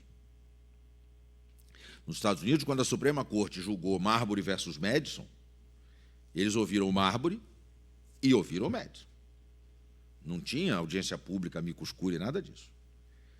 Alguns casos mais rumorosos vão ter a intervenção do amicus curiae. A questão é que, às vezes, o caso rumoroso que vai ter a intervenção do amicus curiae, lá, não vai ser precedente depois. E o outro, que ninguém entrou, só as partes do processo falaram, acaba virando um precedente importante. Então, aqui a gente consegue ter a previsibilidade do que vai ser precedente, ou do que vai ser um enunciado de súmula vinculante. E, com isso, tem um processo mais democrático de construção desse resultado. E, com isso, o que a gente busca é assegurar aquilo que, historicamente, não era assegurado. Igualdade e segurança. E me permitam voltar ao exemplo da Selic, porque é o exemplo que está aí na ordem do dia. Cada um julga esse troço de um jeito. Aqui no Tribunal de Santa Catarina, o desembargador Probst me dizia, é INPC mais 1% de juros. No Tribunal do Rio também é assim que a gente decide, majoritariamente. Mas já tem tribunal aplicando a Selic. Tanto tem que isso chegou no STJ. Tem tribunal que não aplica o INPC, como índice de correção, usa outros. Ah, mas eles estão discutindo juros. É, mas o STJ sempre entendeu que a Selic inclui juros e correção. Então, se eles decidirem que é Selic, isso vai impactar também na correção. E essa discussão está posta na mesa. E hoje, cada um está julgando isso de um jeito. Mas o que eu posso prever com segurança é que, se o STJ disser que é Selic, vai ser Selic para todo mundo. E se disser que não é, não vai ser para ninguém. E pronto. E aí tem igualdade e tem segurança. Alexandre, e se eles errarem? Errar é do jogo. Nós somos humanos, magistrados erram. Aliás, uma coisa que me conforta como magistrado é saber que eu posso errar porque cabe recurso. Duro deve ser o cara que vai dormir sabendo que ele tem a incumbência de errar por último. Eu não tenho. Da minha cabe recurso. Porque eu sei que eu erro. Eu sei que eu sou humano. Mas é melhor um critério errado, mas que vai se aplicar para todo mundo, do que não ter critério. E cada um julgar de um jeito. O resultado para a sociedade acaba sendo muito pior. Por isso a gente precisou criar um sistema de padronização decisória. Eu só queria, para terminar, porque todo mundo vai querer pedir autógrafo para os autores dos livros, então temos que ter um tempo para isso.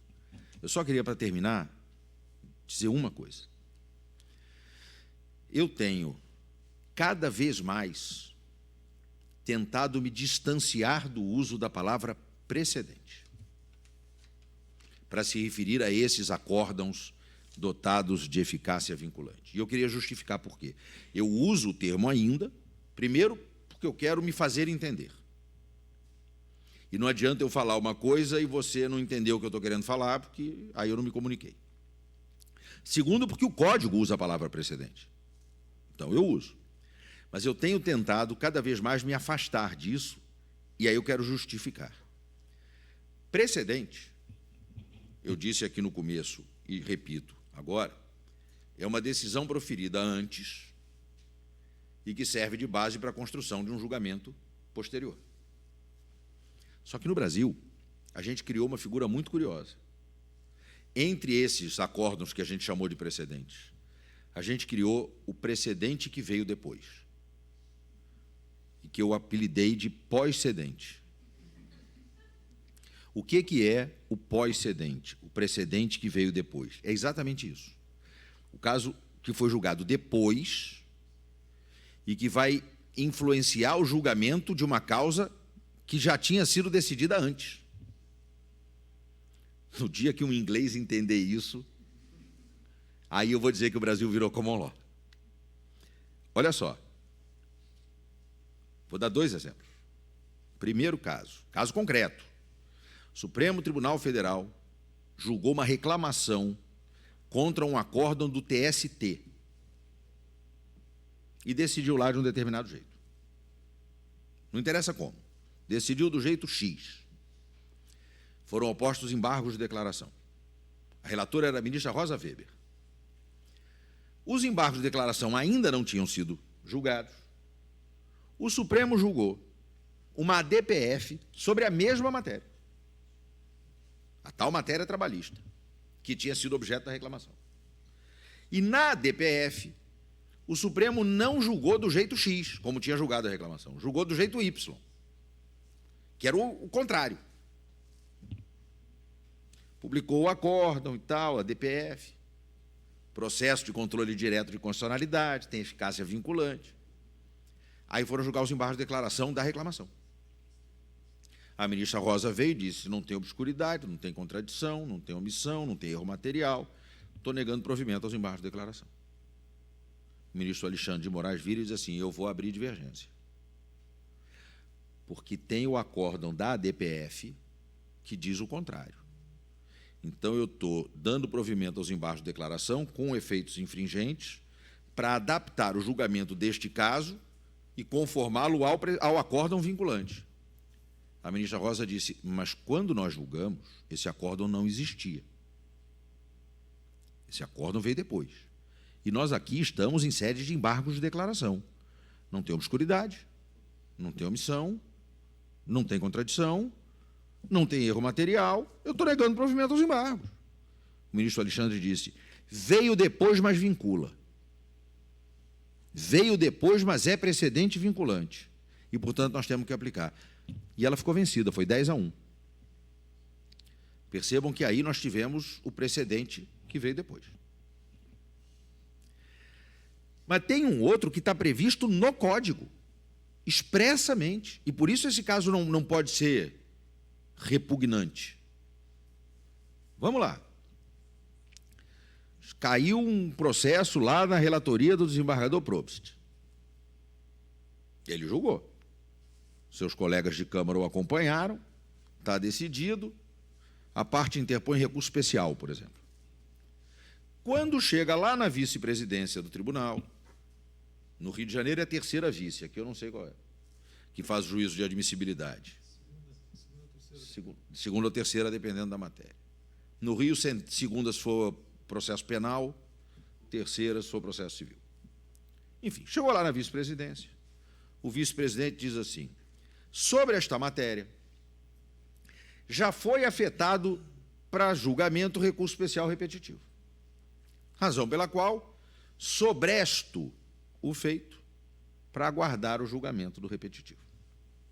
Aí o processo fica lá na vice-presidência. O tempo passa. 3 anos depois, o STJ julga o repetitivo.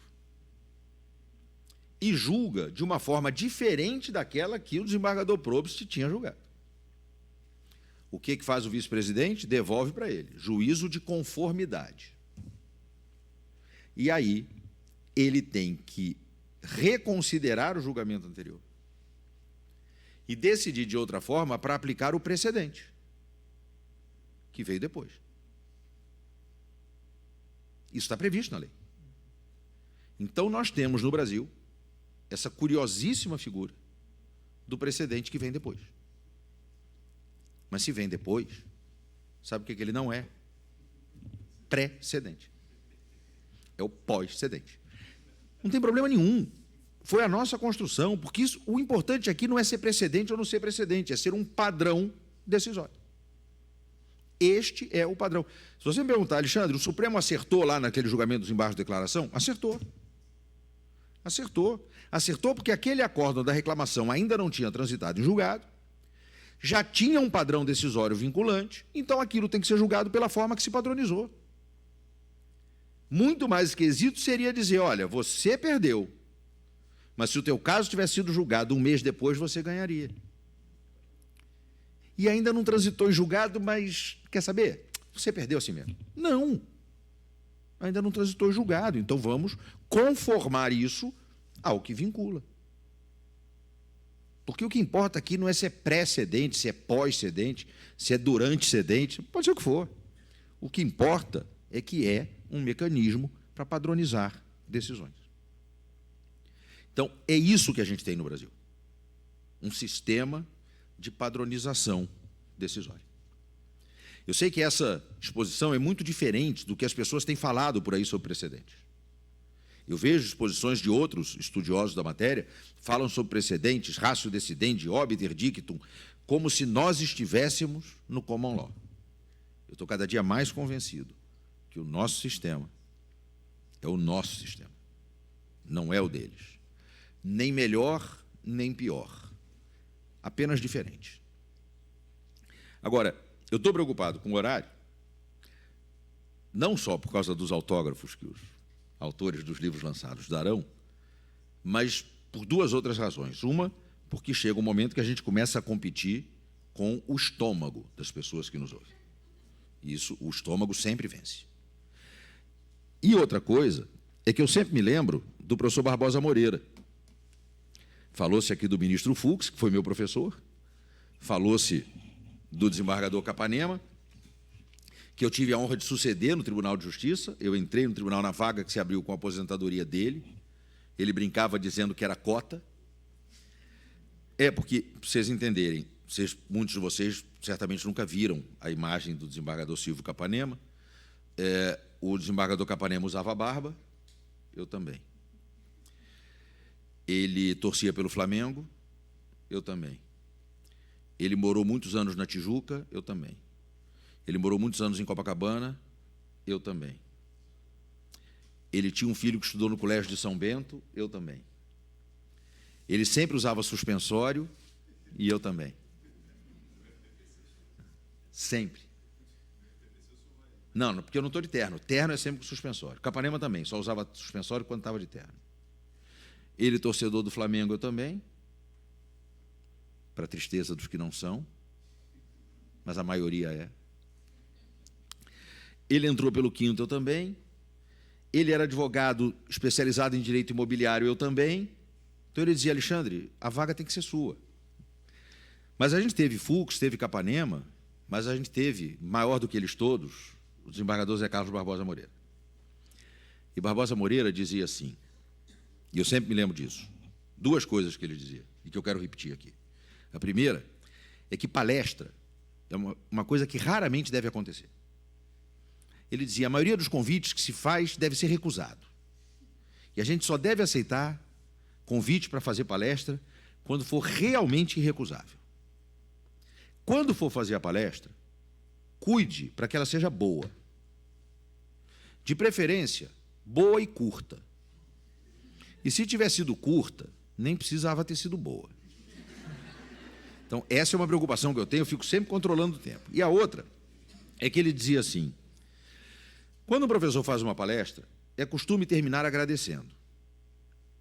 E professores sempre terminam agradecendo e dizendo muito obrigado. Processualistas fazem diferente. Processualistas não dizem muito obrigado. Processualista agradece assim, quer ver? Eu agradeço penhorado a atenção com que fui ouvido. Obrigado. Obrigado.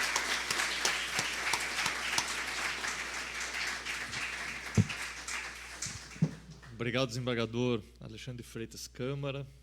A palestra foi, não boa, muito boa, inteligente, instigante, divertida, animada, descontraída, né? Como é adequado por horário. Então, em nome de toda a magistratura catarinense, penso o poder assim fazer.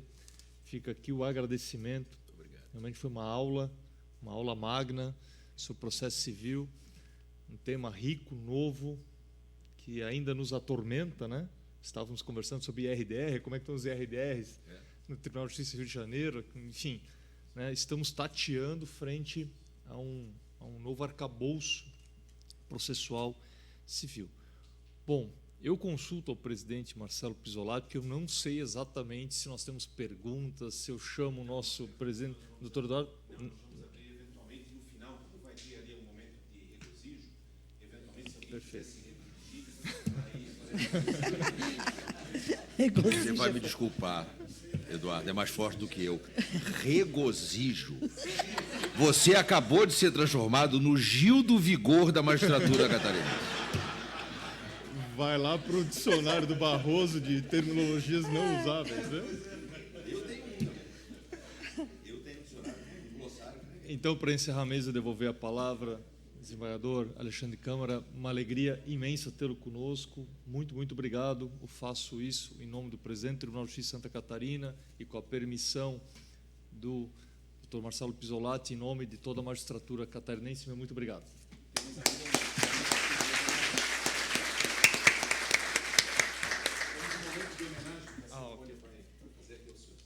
Isso. Nós convidamos o nosso ilustre palestrante, desembargador Câmara, à frente, por favor, e o desembargador Probst também, para receberem uma singela homenagem das mãos do Dr. Eduardo Passolt.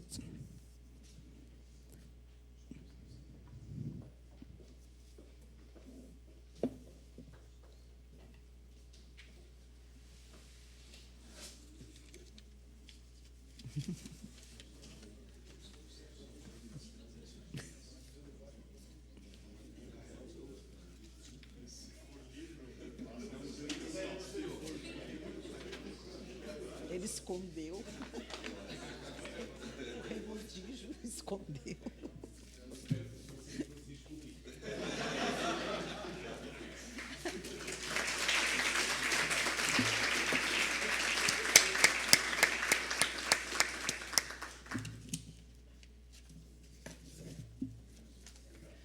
Muito obrigada. Podem acomodar-se, por favor, junto à plateia.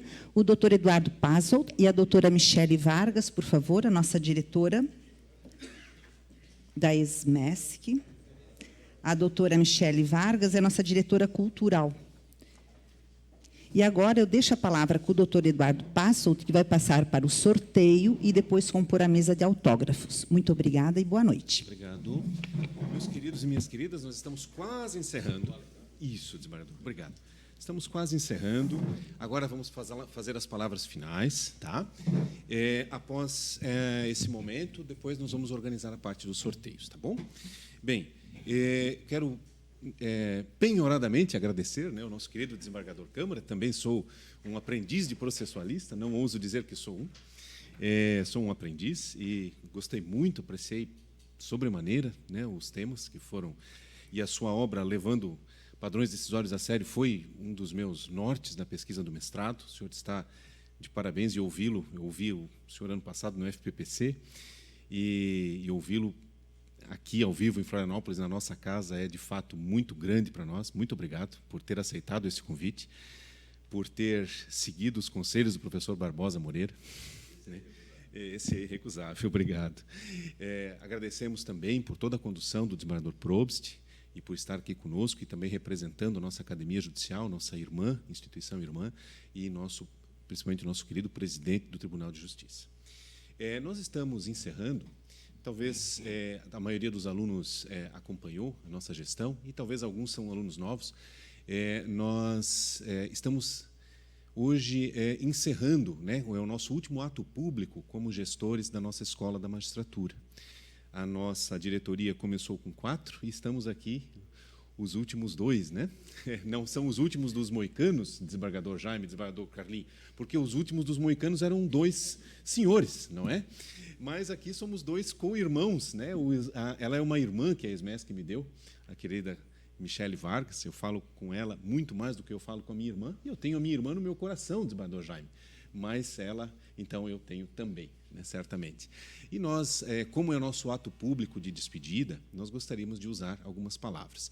Eu não combinei isso com os novos gestores, mas eu gostaria apenas de que os novos gestores, o nosso querido doutor Maurício Cavalazzi Povas, o nosso querido doutor Reni Batista Neto, e também a nossa querida doutora Luciana Gotardi Trentini, que estão aqui entre nós, são membros da nova diretoria. Além deles, né, ela é muito afamada, nossa professora Rafaela Volpato Viaro, né? Ela não está lá em Caçador, mas os outros gestores, eles vieram aqui, estão conosco, né? Estamos aí empenhados nos trabalhos da transição, e eles estão aqui conosco. Se eu puder pedir aos senhores que se colocassem de pé, para que os alunos também os conheçam, e eu vou pedir uma salva de palmas a essa nova equipe, por favor.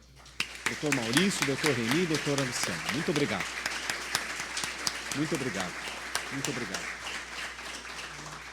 Muito obrigado. Essa equipe estará assumindo a direção da nossa Escola da Magistratura.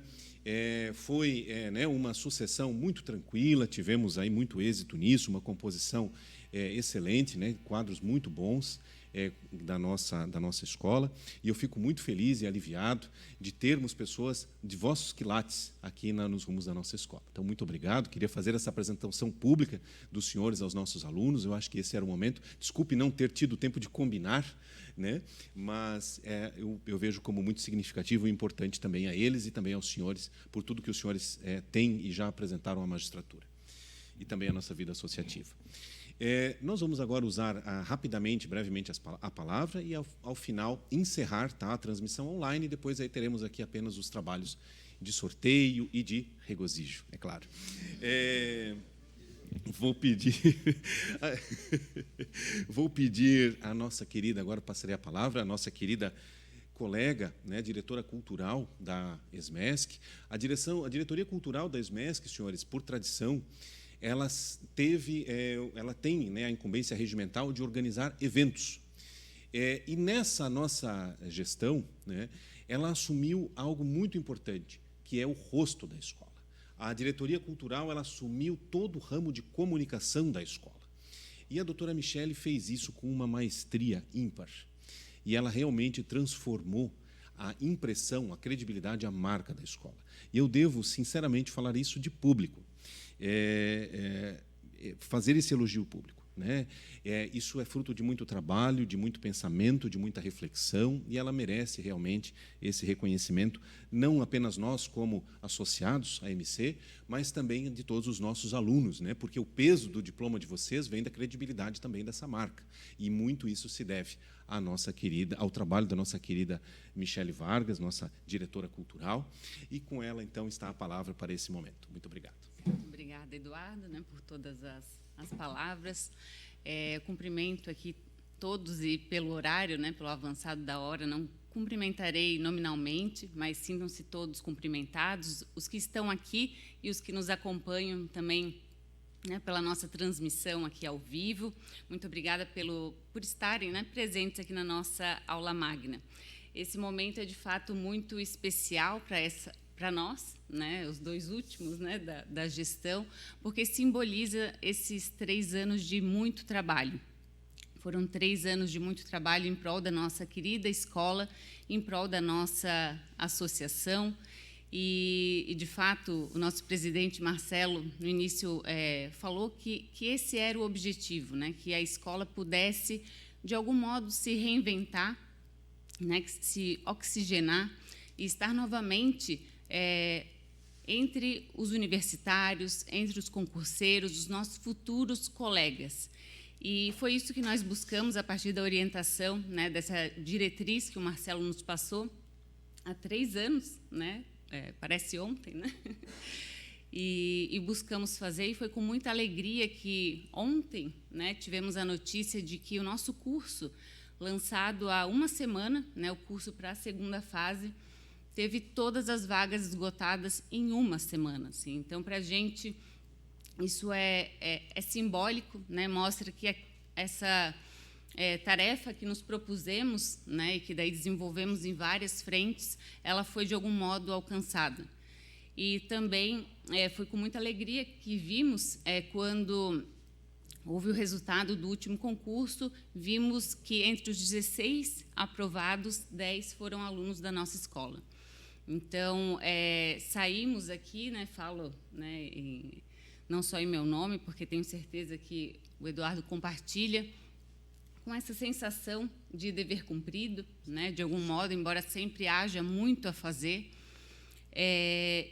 mas é fato que o trabalho nunca é feito sozinho, não um trabalho dessa magnitude que a escola demanda, e por isso eu não posso deixar de agradecer, né, sobretudo o Marcelo Pisolati e também a Janiara, que precisou já se ausentar, mas não posso deixar de agradecer por toda a confiança no nosso trabalho, né, por toda a parceria, né, a compreensão, né, com todos os nossos pedidos nesses 3 anos, que não foram poucos, né, Marcelo? Mas foi muito importante a gente ter essa carta praticamente branca, né, e essa confiança no nosso trabalho.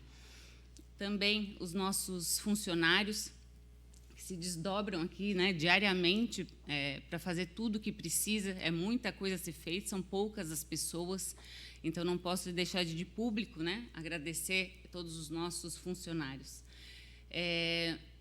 Também não posso deixar de agradecer aqui as minhas fiéis escudeiras, né, jornalistas tão competentes, a Beatriz Cavenaghi e a Malu Parisotto, que estavam sempre prontas para fazer tudo o que era necessário, mesmo os pedidos de última hora.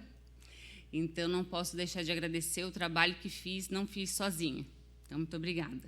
E como, né, também não posso deixar de agradecer o Max, ele não se encontra aqui, o doutor Maximiliano, queria estar aqui, hoje nos mandou mensagem, teria sido muito simbólico se pudesse, mas não pôde, e foi uma liderança muito, muito especial. O Max, quem o conhece sabe, ele faz o que precisa ser feito, mas também nos deu muita confiança, né, no nosso trabalho, muita autonomia. Obrigada. E isso foi muito importante para que a gente efetivamente pudesse buscar, né, tudo que a gente buscou nesses 3 anos, que, volto a dizer, foram de muito trabalho. E aqui ao meu lado, né, o meu querido amigo, né, que oportunidade eu tive, né, de conviver com o Eduardo, que eu não conhecia, né, conheci no início aqui da gestão. E o Eduardo, ele é um incansável, né, todos os dias, 1000 ideias, né, sobre a nossa escola, muita energia para realizar, porque para tirar do papel, né, não é tão simples. Às vezes a gente tem a ideia, né, mas tem dificuldade. O Eduardo foi realmente uma fonte incansável. Até não sei o que vai ser do WhatsApp, né, porque todos os dias são muitas mensagens, né, buscando. Deserto, né, o WhatsApp vai, agora. exato. Então, eu tive muita sorte, agradeço ao Pisolati pelo convite, né, e por ter tido a oportunidade de estar ao lado desses colegas maravilhosos que me inspiram tanto na magistratura e que hoje posso dizer que são grandes amigos. Então, muito obrigada, Eduardo.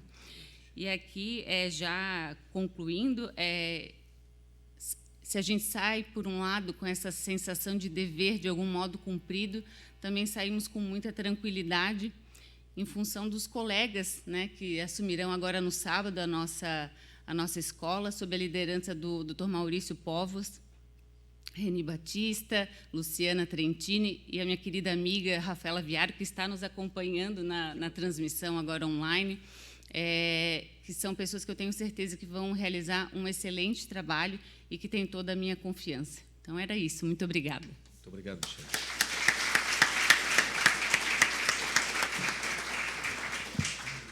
Muito bem, eu gostaria de fazer, então, as palavras de despedida. Agradecer ao Marcelo Pisolati pela liderança unificadora, pacificadora, sempre cordata e leal com toda a magistratura do Estado de Santa Catarina.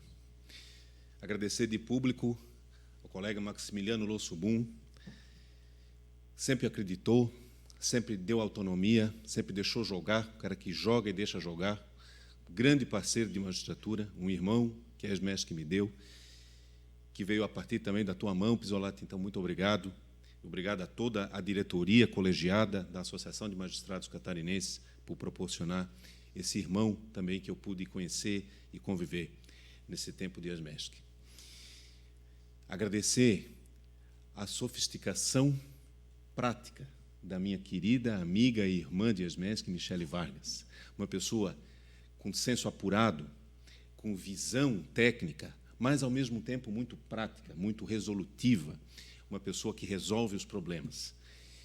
Não tenho palavras à altura das tuas, mas certamente que o meu coração sente aquilo que o teu sente, a gratidão e a fraternidade que nós podemos experimentar nessa lida associativa.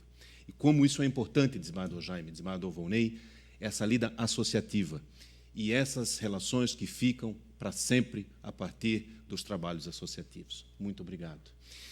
Agradecer ao corpo de funcionários da Escola da Magistratura do Estado de Santa Catarina, juntamente com o corpo de funcionários da Associação de Magistrados Catarinenses.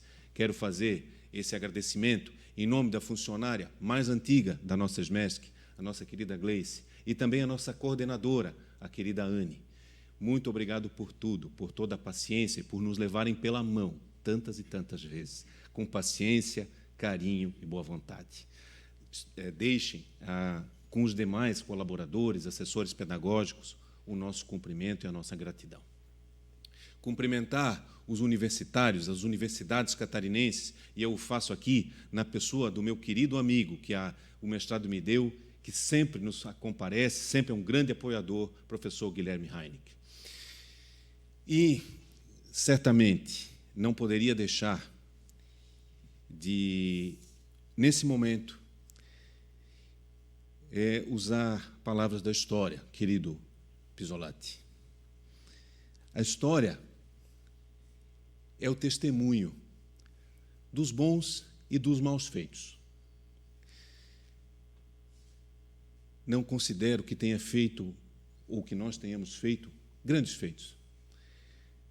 Nós somos o que diz o evangelista Lucas, no versículo 10 de seu capítulo 17, os servos que fizeram aquilo que foram chamados para fazer.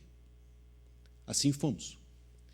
O evangelista Lucas, desembargador Câmara, é um pouco firme, e ele chama esses servos de servos inúteis. porque eles foram chamados para aquilo que eles foram chamados a fazer. E se assim somos, fomos algum vaso, um vaso de bênçãos, um instrumento, um caminho. Que bom que podemos ser um bom caminho. Que bom que podemos colher frutos. Mas eu prefiro me ver como aquele servo, humilde, inútil, que diz o evangelista Lucas. Aquele servo que foi chamado para fazer algo e fez. Nada mais, nada menos. E recordando o testemunho da história, no início da gestão, foi publicada uma carta de diretrizes. Foi publicado, o desembargador Jaime há de recordar, no grupo de WhatsApp dos professores e foi disseminado. Talvez para alguns foi motivo de indiferença, para outros motivo de pouca fé, eventualmente até motivo de risos. Eu não tenho muito a falar, eu apenas gostaria de ler uma parte dessa carta, porque ela é um pouco longa. Essa carta tem uma frase importantíssima, que sempre nos motivou, do professor Menezes Cordeiro, civilista português, de nós muito querido, Dr. Romano, Dr. Heine. O direito é um modo científico de resolução de casos. Tem sempre em vista a saída concreta. É uma ciência prática. Não se limita a conhecer. Resolve. Baseado nessas premissas, e isso se tira da carta, estamos comprometidos com os ideais de aperfeiçoamento, austeridade e formação aplicativa de nossos estudantes. Em alguns dos intuitos da nova direção está a inserção de mais magistrados no corpo docente, o fomento a eventos jurídicos de renome e a representação da escola em eventos de parceiros, inclusive universidades, além da valorização das obras, revista da escola, cadernos da ESMESC, com vias a buscar aprimoramento acadêmico e científico dos alunos, especial função para a qual convocamos os bons préstimos de todos os professores e também, por que não, de nossos queridos associados da magistratura, da associação. Intentamos o esforço de todos para buscar objetivos que desejamos ver comuns. O oferecimento de formação jurídica de excelência aos alunos de nossa escola, a elevação dos níveis de aprovação de nossos alunos em concursos públicos e a evolução constante da ESMESC, a fim de granjear o respeito e honorabilidade com que merece ser lembrada. Senhores, me parece que conseguimos cumprir essas diretrizes.